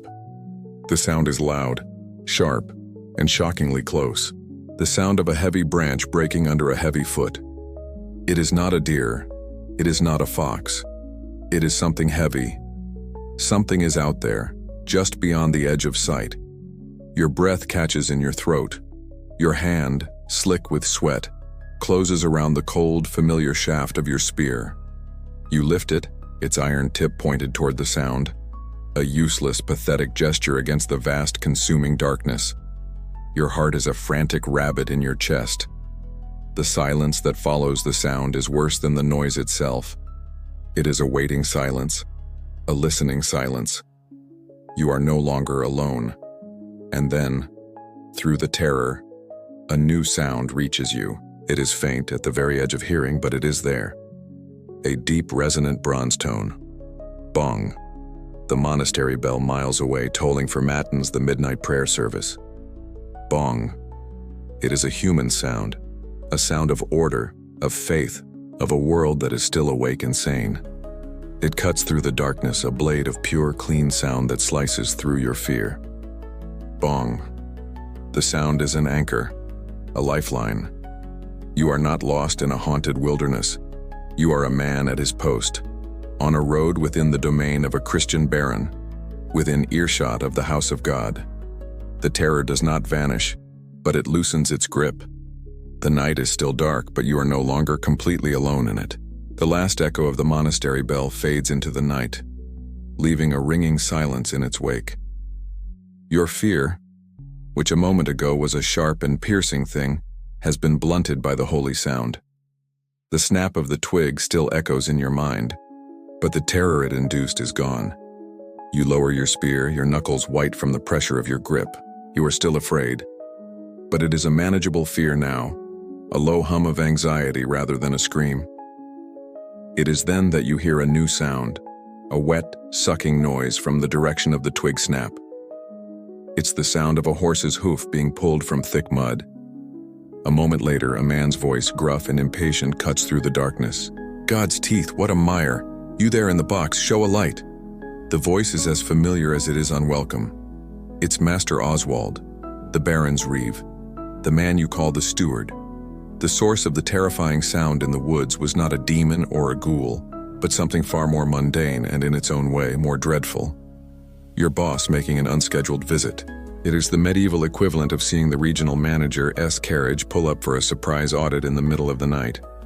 You fumble for the small tallow lantern you keep for emergencies, your hands clumsy as you strike a spark from your flint and steel. The wick catches and a small, greasy, foul-smelling flame sputters to life, pushing the darkness back by a few feet. In its flickering glow, the steward appears, dismounting from his horse. He's a thick-set man with a permanently sour expression, dressed in a heavy, dark wool cloak that marks him as someone of importance, but not of nobility. "About time," he grumbles, tying his horse's reins to the barrier pole. He doesn't greet you or ask how you are. He's not here for pleasantries. He is the Lord's eyes and ears, the man responsible for managing this corner of the estate, and he carries his authority like a weapon. He stomps over to your booth, his boots squelching in the mud. "The collection," he says, holding out a gauntleted hand. A large iron key rests in his palm. You take the key, your fingers brushing his cold, wet glove. You fit it into the large rusty lock on the coin box. It turns with a protesting squeal. You lift the heavy oak lid. The steward leans in, holding up his own lantern, its brighter flame illuminating the pathetic contents of the box. 5 silver pennies, gleaming in the bottom. 5 pence, he says, his voice flat with disappointment. For an entire week. Did you sleep through a royal procession? You resist the urge to give a full market analysis about the recent biblical downpour and its likely impact on third-quarter foot traffic. The road has been quiet, Master Reeve, you say, your voice a neutral murmur. He makes a disgusted sound in his throat and pulls a heavy leather sack from his belt. He unceremoniously tips the contents of the box into the sack. He then picks up your tally stick, holding it close to the flame. He squints at the notches, his lips moving as he silently counts. Then he peers into the empty box, as if expecting to find a hidden compartment. He is looking for any sign of theft. Coin clipping, shaving tiny slivers from the edges of coins, is a common crime, and a Reeve's suspicion is as constant as the rising of the sun. He picks one of the pennies from his sack and holds it up, examining its edge. Satisfied, he drops it back in.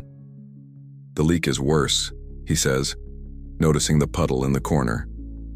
His gaze falls on the small pile of wood shavings at your feet. You've had time for whittling, I see. Less carving, more mending, I think. His management style is built on a solid foundation of micromanagement and distrust. You can almost hear his future report to the Baron. Item 4. The toll collector is engaging in unauthorized artisanal crafts during work hours. Historians will one day argue whether the manorial system included customary laws that protected the peasantry from the worst whims of their superiors, or if a Reeve's power was absolute.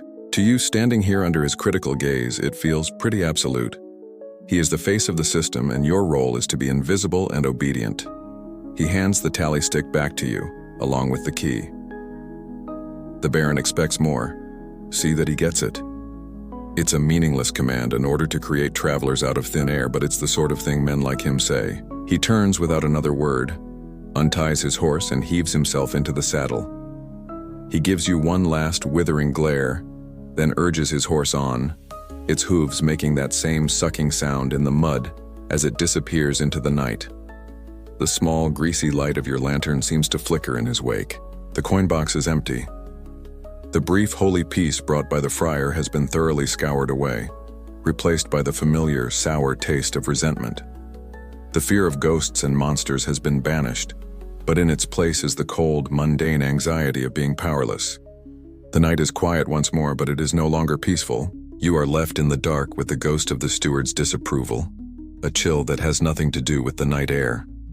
The coin box is empty and hollow. Your small pile of wood shavings seems like an indictment of your character. You slump on your stool, the weight of the long, strange day pressing down on you. The night, which had briefly felt peaceful and then terrifying, now just feels weary and mean. It is into this cloud of resentment that a new sound timidly enters. It's a low, questioning whimper, followed by the soft panting of a tired animal. You stiffen for a moment, another wave of adrenaline readying itself, but you quickly dismiss it. This is no monster. It is a sound of loneliness, not malice. You peer out from your booth, your eyes now well adjusted to the profound dark. You can just make out a shape at the edge of the road, a shadow a little darker than the others. It is low to the ground, and it moves with a hesitant, shuffling gait. As it draws closer, drawn perhaps by the lingering scent of your tallow lantern, you see that it's a dog. It's a common cur, a mongrel of no particular breed, with a scruffy coat and ears that can't decide whether to stand up or flop over. It's thin, and its coat is still damp from the earlier storm. It stops about 10 feet away, lowers its head, and whines again, its tail giving a single hopeful thump against the muddy ground. It's the first customer you've had in hours, and it's a pro bono case with a clear violation of the health code. You decide not to mention it in your report. In your world, dogs like this are everywhere. They are not pampered pets. Nobles keep sleek, valuable hounds for hunting, and high-born ladies might own tiny lapdogs, but the common village dog is a working creature, a semi-wild scavenger. They guard, they herd, they kill rats. In some parishes, they even employ a man called a dog whipper to chase strays just like this one out of the church during Mass. This one is clearly lost, a stray soul adrift in the vast, dark night. You feel a sudden, sharp pang of sympathy. You know what it's like to be lost and lonely in the dark. Slowly, so as not to startle it, you hold out your hand through the opening of the booth. "Here, boy," you whisper, your voice a rusty croak. The dog takes a cautious step forward, then another. It sniffs the air, then approaches your outstretched fingers. A cold, wet nose bumps against your skin, followed by a tentative lick from a rough, warm tongue. Its tail gives another, more confident thump. You reach a little further and scratch the rough, damp fur behind its ears. The dog leans into your touch with a soft sigh of contentment. In that moment, a simple, unspoken understanding passes between you. You are no longer a toll collector. It is no longer a stray. You are two lonely creatures, finding a moment of comfort in a cold, dark world. Frankly, it's the most honest and meaningful social interaction you've had all day. You remember the small, forgotten crust of bread in your pouch, the piece you'd saved for the morning. You pull it out. The dog's nose twitches, its attention now fully focused. You break the crust in half and hold a piece out. The dog takes it from your fingers with a gentleness that surprises you and gulps it down in 2 quick bites. You give it the other half. "Don't tell the Baron," you murmur as it eats. "This is an off-the-books transaction." You watch the scruffy creature finish the last of your food. Historians will one day argue whether people in your time, with their harsh and practical view of the animal kingdom, could form the deep emotional bonds with pets that later generations would. They will wonder if love for an animal is a modern luxury. But as you look at this dog and it looks back at you with its dark, grateful eyes, the argument seems ridiculous. This connection feels as real and as ancient as the cold stone of the earth. After a few more minutes of companionable silence, the dog seems to make a decision. It licks your hand one last time, a gesture of farewell. Then it turns, and with a new sense of purpose in its step, trots off down the road, its shadowy form quickly swallowed by the night. You are alone again. But the resentment you felt has vanished. The steward's sour face has been replaced by the memory of a cold, wet nose and a thumping tail.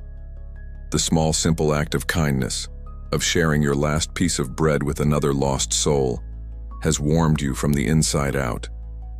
The night is still dark, but it is no longer empty. The warmth from your encounter with the dog lingers in the cold night air, a small, glowing coal in your heart. The world feels kinder, the darkness less absolute. You are almost at peace, lulled by the gentle night sounds and the memory of a simple, honest connection. It is a peace that is about to be shattered. It begins as a low, deep thrumming, a vibration you feel in the soles of your feet before you hear it with your ears. It's a rhythmic, powerful sound, unlike the plodding walk of a pilgrim or the rattle of a farmer's cart. It's the sound of speed, of urgency, of power.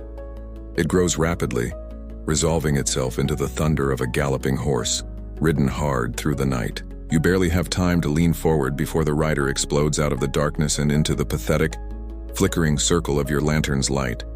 It is a vision of terrifying force. A huge black horse, its eyes wide and white, its breath coming in great snorting plumes of mist. Its powerful hooves don't just tread on the road, they punish it, sending sprays of mud and water flying in every direction. You instinctively flinch back as a sheet of cold, muddy water splashes against the side of your booth. On the horse is a man, low in the saddle, moving as one with the beast. He is wrapped in a heavy, dark cloak, but as he passes, the cloak flies open for a second, and in the guttering light you see it. Livery. A tunic of deep blue, and on its breast, embroidered in silver thread, the crest of a wolf's head.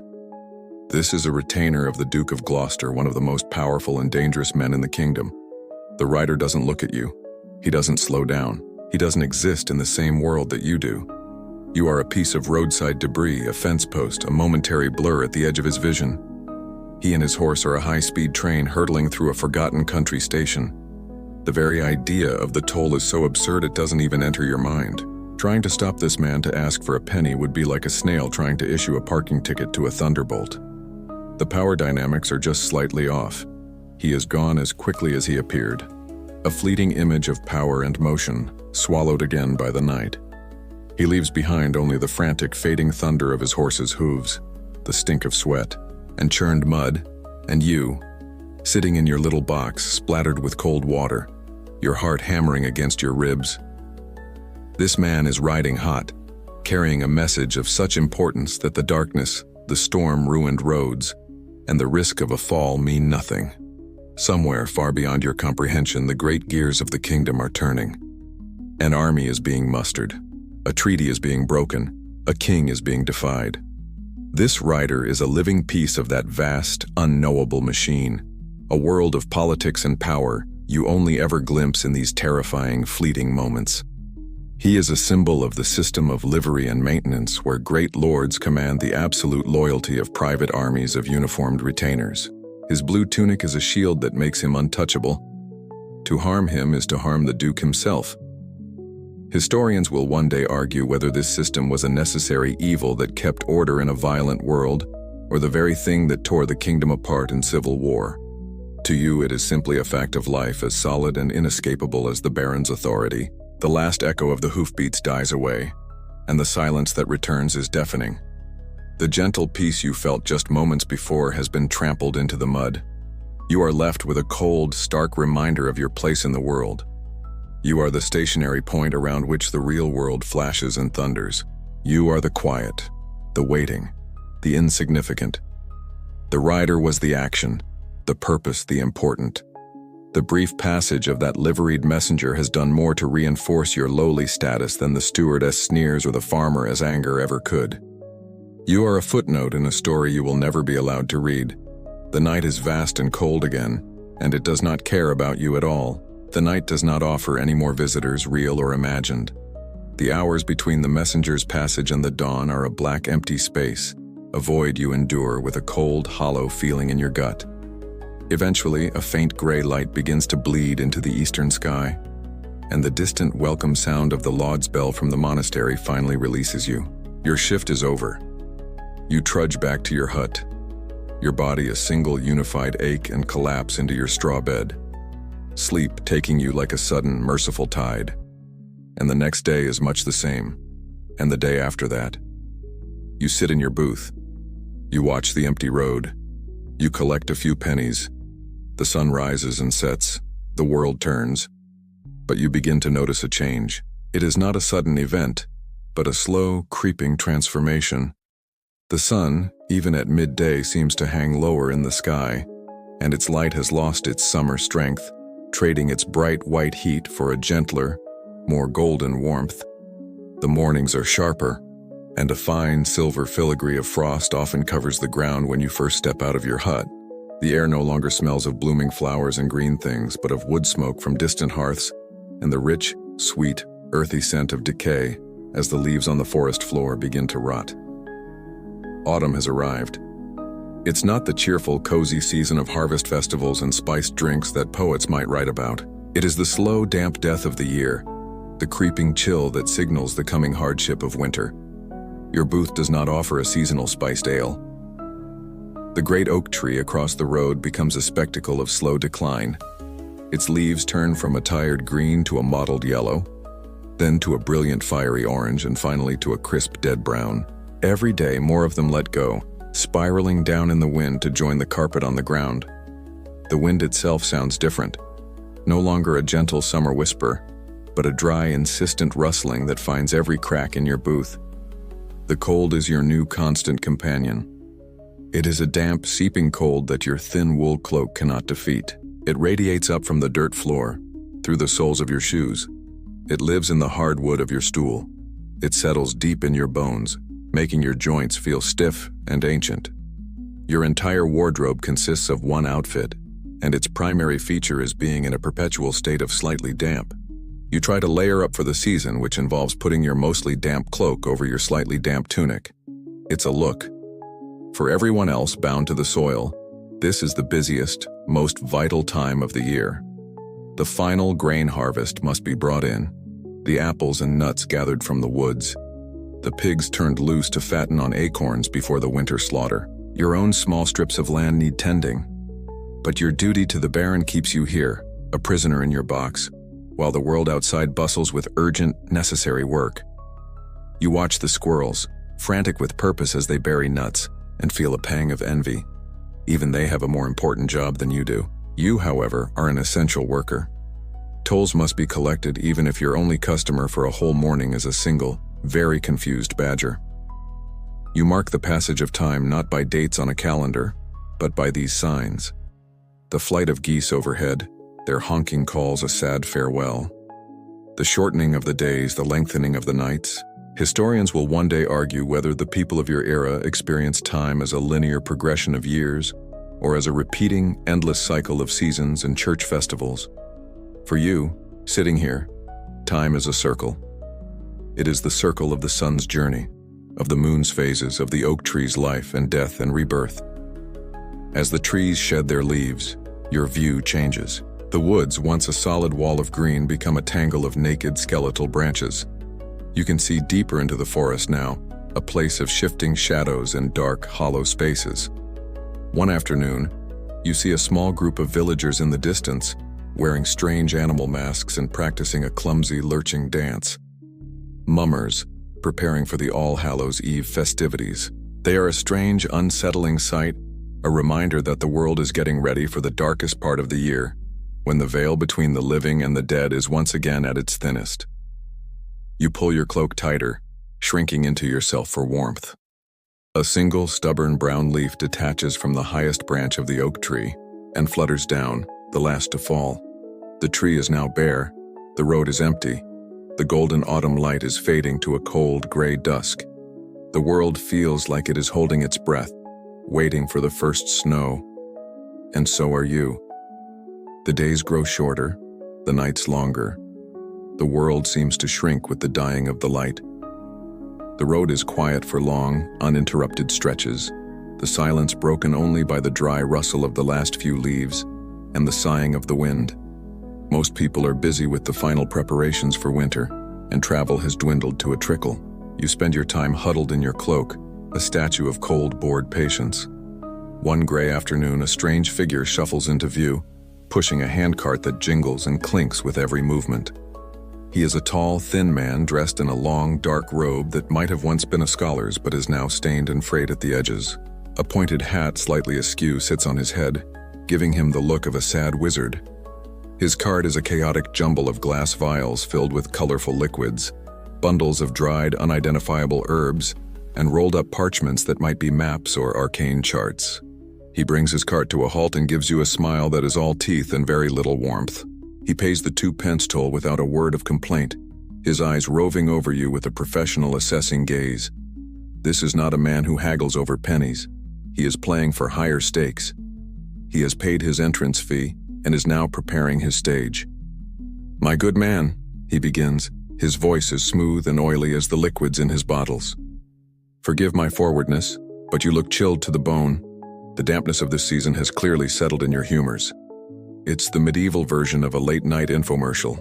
Feeling a bit phlegmatic? Worried about the coming winter egg? Step right up. "The body, you see," he continues, tapping a long, grimy finger on a tattered chart that shows a naked man covered in lines and symbols, "is a vessel of 4 humors. blood, phlegm, yellow bile, and black bile. In autumn, the cold and the wet cause an excess of phlegm, leading to coughs, rheums, and a melancholy spirit. You are dangerously out of balance. His diagnostic method is simple. Look at a person standing in the cold and correctly identify that they are cold. It's less Gray's Anatomy and more guesswork for groats. You just stare at him, your face blank. You know the theory of the humors. Everyone does. It is the foundation of all medicine. Whether this strange man can do anything about it is another question entirely. But fortune has smiled upon you this day, he proclaims, his voice rising. For I possess the sovereign remedy, a veritable panacea, distilled from the rarest of herbs under the watchful eye of a benevolent moon. He reaches into his cart and produces a small corked bottle filled with a murky green liquid. He holds it up to the weak afternoon light. I call it the sun's tincture.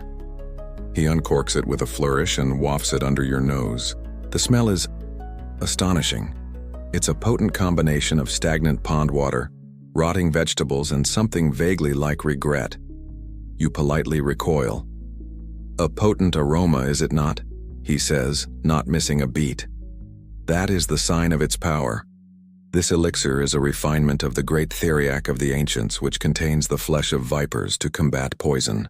My own recipe is a closely guarded secret, but I can assure you it will warm your blood, drive out the excess phlegm, and restore your natural, cheerful balance. 1 spoonful a day is all it takes to see off the winter chills. You look at the man, at his threadbare robes and his desperate, smiling eyes. Historians will one day argue whether these itinerant quacks were cynical frauds who knew they were selling useless concoctions, or if they were true believers in their own strange brand of medicine operating within the magical and scientific beliefs of the age.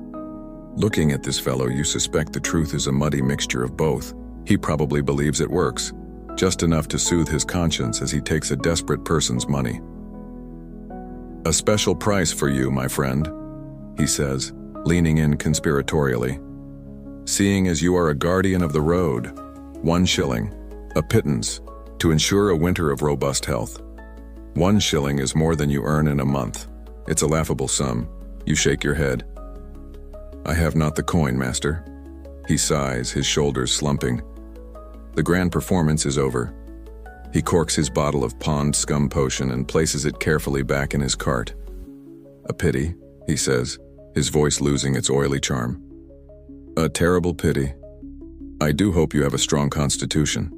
The winter will be hard on the unprepared. With a final, sad shake of his head, he takes up the handles of his cart and continues his journey down the road, the clinking of his bottles fading into the gray afternoon. You are left alone in the cold, the strange, foul smell of his elixir still lingering in the air. The encounter was absurd, almost funny, but his parting words leave a chill behind that has nothing to do with the weather. The winter will be hard, and you are, in every sense of the word, unprepared. The quack doctor's strange smell eventually fades on the autumn wind, but the unease he left behind lingers. His talk of winter sickness and expensive cures has sharpened the edges of your own poverty. You are acutely aware of the cold, of the damp, of the fact that you possess nothing in the world that could buy a single spoonful of his dubious pond water potion. As the afternoon light begins to fail, casting the world in long gray shadows, you hear the steady, respectable clip-clop of a well-shod horse. A single rider appears, a man who is neither a poor pilgrim nor a great lord's messenger. He's a well-fed man on a sturdy mare, perhaps a prosperous yeoman farmer or a minor wool merchant returning from market. He looks impatient, eager to reach the warmth of an inn before nightfall. He pulls up, already digging in his purse. The toll? He asks, his voice clipped. A penny for yourself, a penny for the horse, you reply. He grunts and pulls a coin from his purse, tossing it onto your shelf. It lands with a heavy, satisfying clink, a sound different from the light rattle of a penny.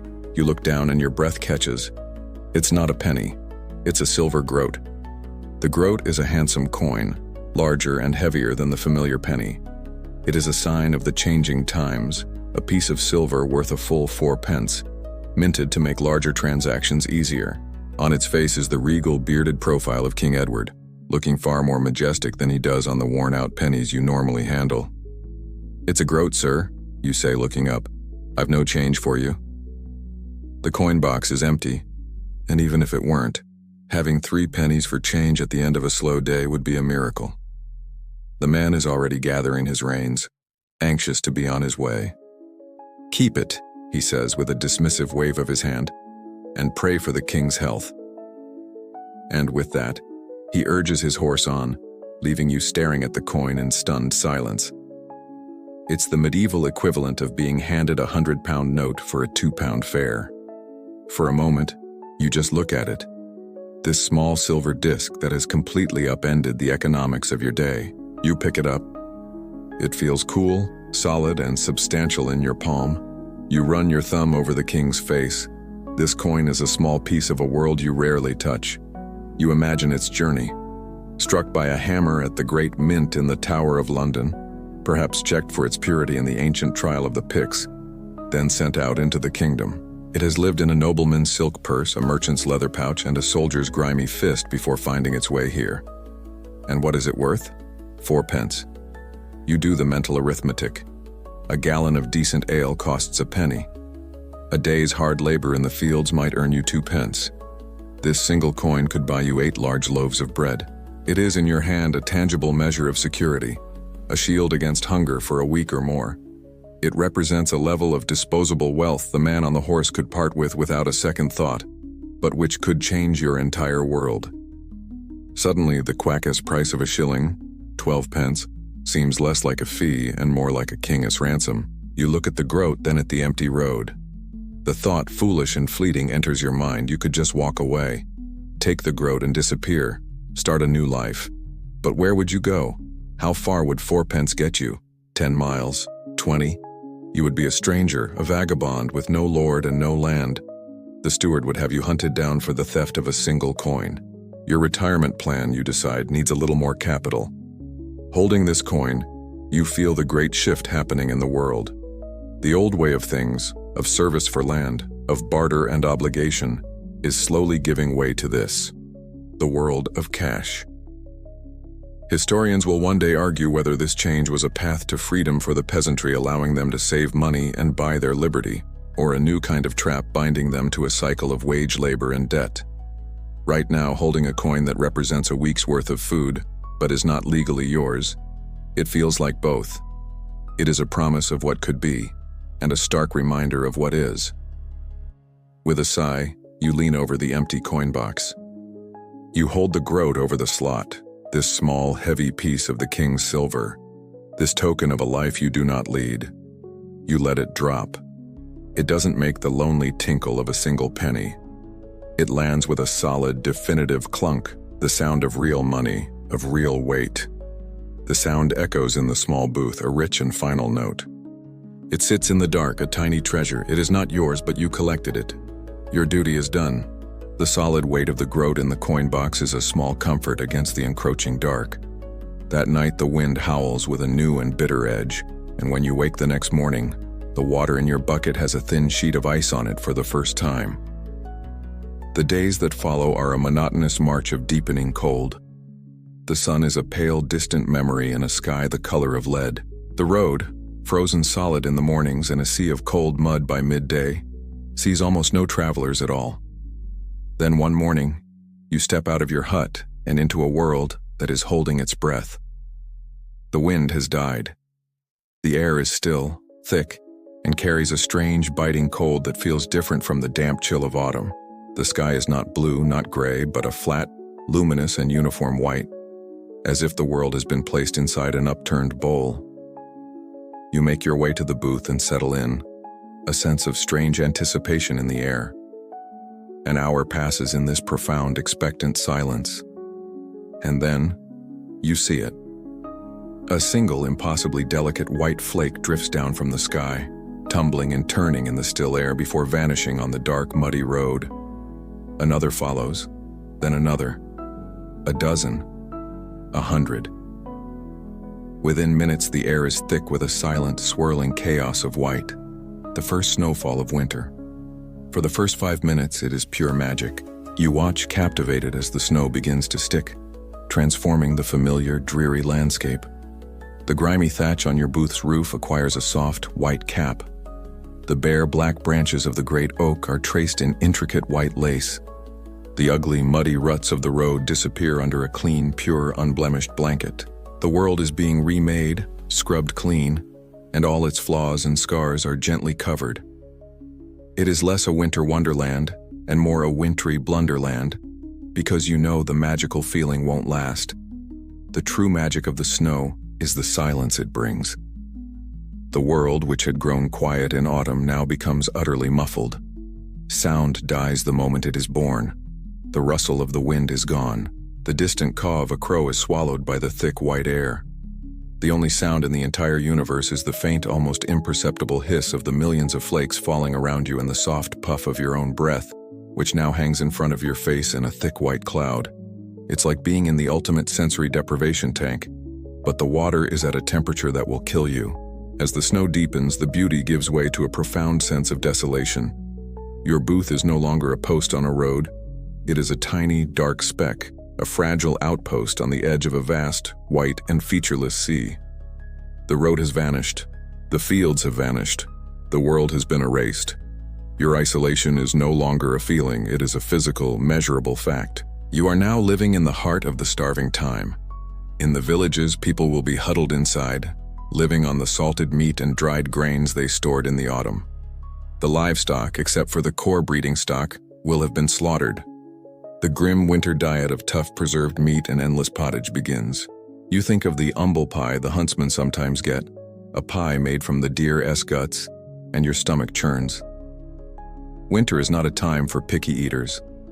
You look out at the pristine white landscape, a scene that future generations might call a perfect Christmas card. Historians will one day argue whether the idea of a snowy medieval winter is a romantic fiction, or if the colder climate of your era made these harsh, snowbound winters the brutal reality. From where you're sitting, with the cold seeping through the floor and the world disappearing under a foot of white, the romantic fiction argument seems pretty weak. There is, of course, no question of travelers now. The road will be impassable for days, perhaps weeks, but your duty remains. You take the crude, twiggy broom from the corner of the booth and step outside. You begin the pointless, Sisyphean task of sweeping the snow away from your doorway. You are a lonely one-man snowplow crew for a road that has ceased to exist. After a few minutes of back-breaking, fruitless work, you give up and retreat back into your shelter. The snow begins to ease in the late afternoon, the thick curtain thinning to a gentle, glittering fall. The sky remains a blanket of solid white. As dusk approaches, the world is a study in white and gray, utterly still, utterly silent. You are a prisoner in a landscape of sublime, terrifying beauty, more alone than you have ever been in your life. The snow stays. The days turn into weeks, a long, slow procession of gray skies and frozen silence. The world outside your booth is a static, unchanging landscape of white. The initial beauty of the snowfall has long since faded, replaced by the grim reality of a medieval winter. You are cold all the time. The dampness in your cloak has been replaced by a stiff, board-like frostiness. You spend your days in a state of semi-hibernation, moving as little as possible to conserve warmth. Your thoughts as slow and thick as frozen honey. The road is a ghost. A faint depression in the snow is the only sign it was ever there. You have not seen a traveler in more than a fortnight. The coin box sits empty, a cold, hollow mouth. Your tally stick is clean. You know that Christmas must be near. The sun's arc is at its lowest and shortest, the nights at their longest and darkest. In the village, this would be a time of preparation, of anticipation. The 12 days of Christmas are a rare and precious break from the endless cycle of labor, a time for feasting, for games, for huddling around a roaring fire and telling stories. In the Baron's castle, they will be appointing a lord of misrule, a servant or peasant, who for a short time will preside over the great hall, turning the social order on its head in a fit of festive chaos. You, of course, are the lord of this booth, a domain of crushing boredom and a single, leaky corner. You wonder if the Baron's annual gift to his staff will be a slightly less drafty workplace. Unlikely. One afternoon, As a weak, watery sun hangs low in the western sky, you hear something that is so out of place it feels like a dream. It is the sound of a human voice singing.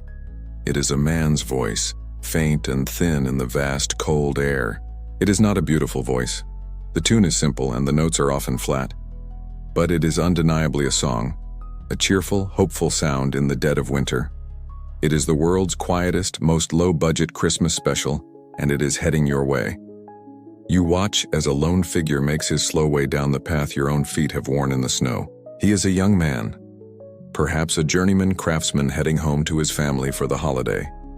He is wrapped in a mismatched collection of wool and fur, his breath coming in great, happy puffs of white as he sings a simple carol about a newborn king in a manger. He sees you and his song falters for a moment before he gives you a wide, friendly grin. He stops in front of your booth, his face red from the cold, his eyes bright. "A cold day to be keeping the road, master," he says, his voice full of good cheer. "The road keeps itself these days," you reply, the words feeling clumsy in your mouth after so long in silence. He laughs. "Aye, that it does." He digs in his pouch and produces a single cold penny for the Baron's Christmas feast. He drops the coin onto your shelf. You take it and carve a single lonely notch into your stick. A new record for the month. He wishes you a blessed Christmas and continues on his way, picking up his off-key carol where he left off. You watch him go, his dark figure shrinking against the endless white, and you listen until his voice is just a faint, brave thread of sound, and then is swallowed completely by the silence. You are left with the echo of his tune in your head. A simple folk carol, the kind of song that has been sung for generations. Historians will one day argue whether the traditions of Christmas, the greenery, the feasting, the carols themselves, are purely Christian, or if they are the faint, lingering ghosts of older pagan festivals that celebrated the winter solstice, the rebirth of the sun. Listening to that simple, earthy tune, it felt like both. The penny he gave you is cold as ice in your hand. The encounter lasted no more than a minute, but it has changed the feeling of the day. It's like scrolling through images of a warm, happy party while you're stuck working the late shift. You have been reminded that a world of warmth and song and community exists out there, somewhere beyond the edges of your frozen, silent landscape. The knowledge is a strange mixture of comfort and a deep, profound melancholy. The world celebrates. You watch. The ghost of the caroler's song fades and the world returns to its natural winter state, a profound and unshakable silence. The days leading up to the great feast of Christmas are the darkest of the year. The sun becomes a pale, timid stranger, a smear of weak yellow light that skims the southern horizon for a few brief hours before giving up and sinking back into the darkness. You are now approaching the very heart of winter, the deepest point of the year's slumber. The winter solstice, the longest night. It's the annual meeting of the universe's board of directors, where they seriously consider just turning all the lights off for good. On this day, the cold reaches a new level of intensity. It is no longer a damp, seeping chill. It is a dry, sharp, and biting cold that feels like it could shatter glass. The air is so frigid that your breath freezes the instant it leaves your lungs, hanging in front of you like a tiny, personal ghost. You can feel the cold not just on your skin but inside your body, a deep internal frost. Your core temperature is approaching that of a forgotten flagon of ale at the back of a cellar. You are slowly but surely becoming a human icicle. As the sun makes its brief, apologetic appearance and then vanishes, the night that follows is one of a stark and terrible beauty. The sky is perfectly clear, a vast black dome of polished jet. The stars, unobscured by clouds or moonlight, are a brilliant, glittering spray of diamond dust, so bright and so numerous they seem almost close enough to touch. The snow-covered landscape glitters under their cold, ancient light. The silence is absolute. The world is frozen solid. There is no wind. There is no dripping water. There are no animal sounds. It is a silence so complete that it rings in your ears, a high, thin note of pure nothingness. You sit in your booth, a tiny, warm-blooded anomaly in a world of crystalline, frozen stasis. This is the nadir, the year's midnight. For millennia before the priests spoke of Christ, People knew this night was special. It was the death of the old year, the moment the sun stood still before beginning its slow, miraculous journey back towards the warmth and light of summer. Historians will one day debate whether the common folk of your time still consciously understood the old pagan meanings of the solstice, or if its power had been wholly absorbed into the story of Christmas. But you don't need a scholar to explain it. You can feel it in your bones. You feel the immense elemental power of this stillness, this pause in the great turning of the world. With no distractions, your mind is left completely to its own devices. You think of the village, of the fires burning in the hearths. You can almost smell the scent of roasting meat, of baking bread, of the hot spiced ale from the wassail bowl that people will be sharing as they go from door to door, singing for a bit of food or a coin. You have hours upon hours for deep, meaningful self-reflection. You reflect on your past. You reflect on your future. You reflect on the specific pattern of ice crystals forming on the inside of the booth wall. After a lengthy 8-hour analysis, you have come to the profound conclusion that the big crack still looks vaguely like a rabbit. It is a night of staggering discovery. You huddle deeper into your cloak, your little wooden bird tucked into a pocket, its smooth shape a small comfort against the overwhelming scale of the night. You are one tiny, insignificant man on one tiny, insignificant planet, watching the vast, silent, and utterly indifferent machinery of the cosmos turn above you.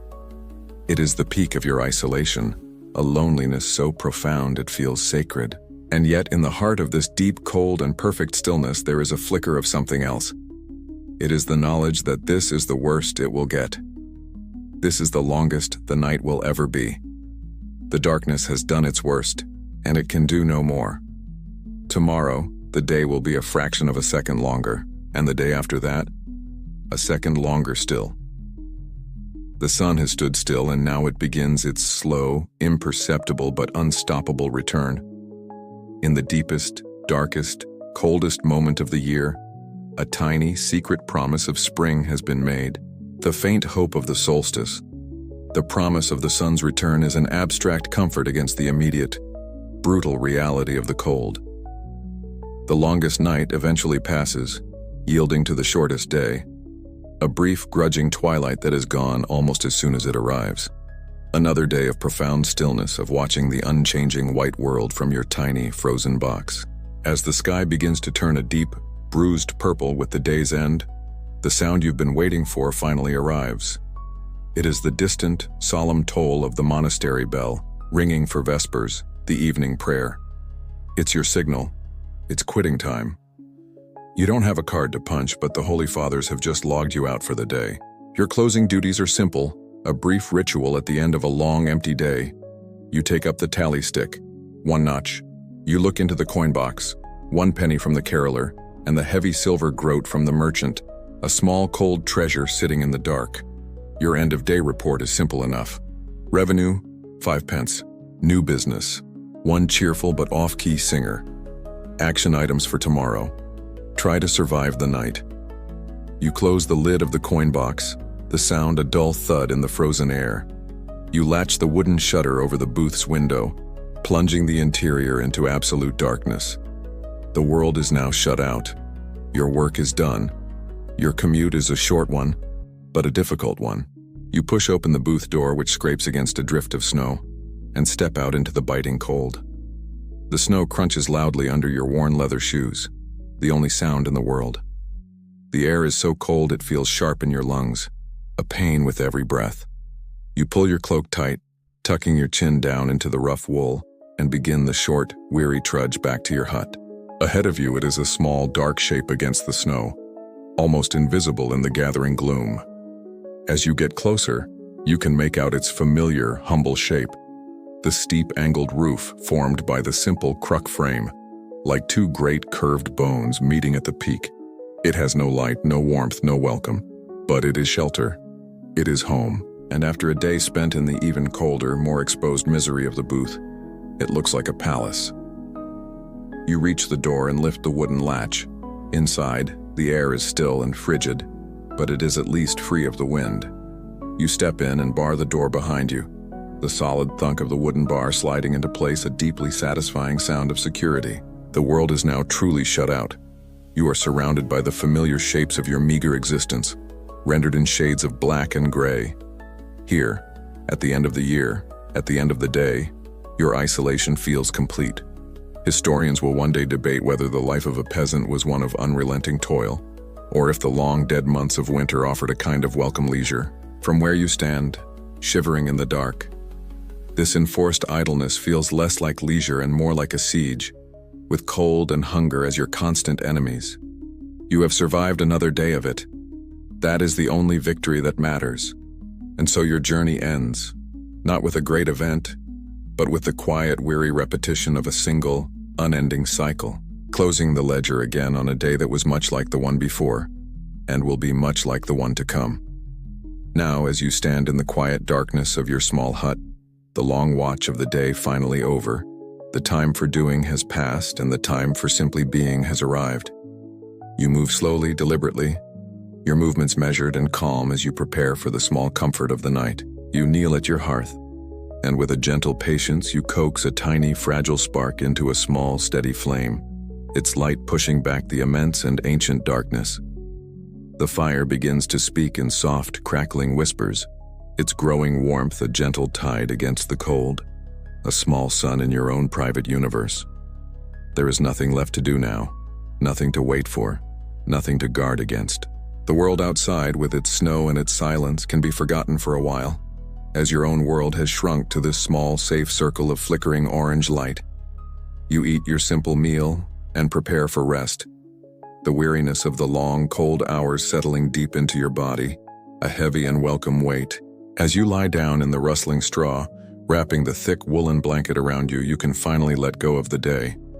And just as the toll collector's story fades into the quiet rhythm of sleep, you can let it go too. There is no need to follow him any further. His day is done, and yours is as well. And yours is? Let the gentle crackle of the fire and the image of the soft, silent snow falling outside become a comfortable and distant hum. Feel the weight of your own blanket, the softness of your own pillow. Allow the stillness of that longest night to become your own deep and peaceful quiet. There is nothing left to do now but to rest, to let go, to drift, to sleep.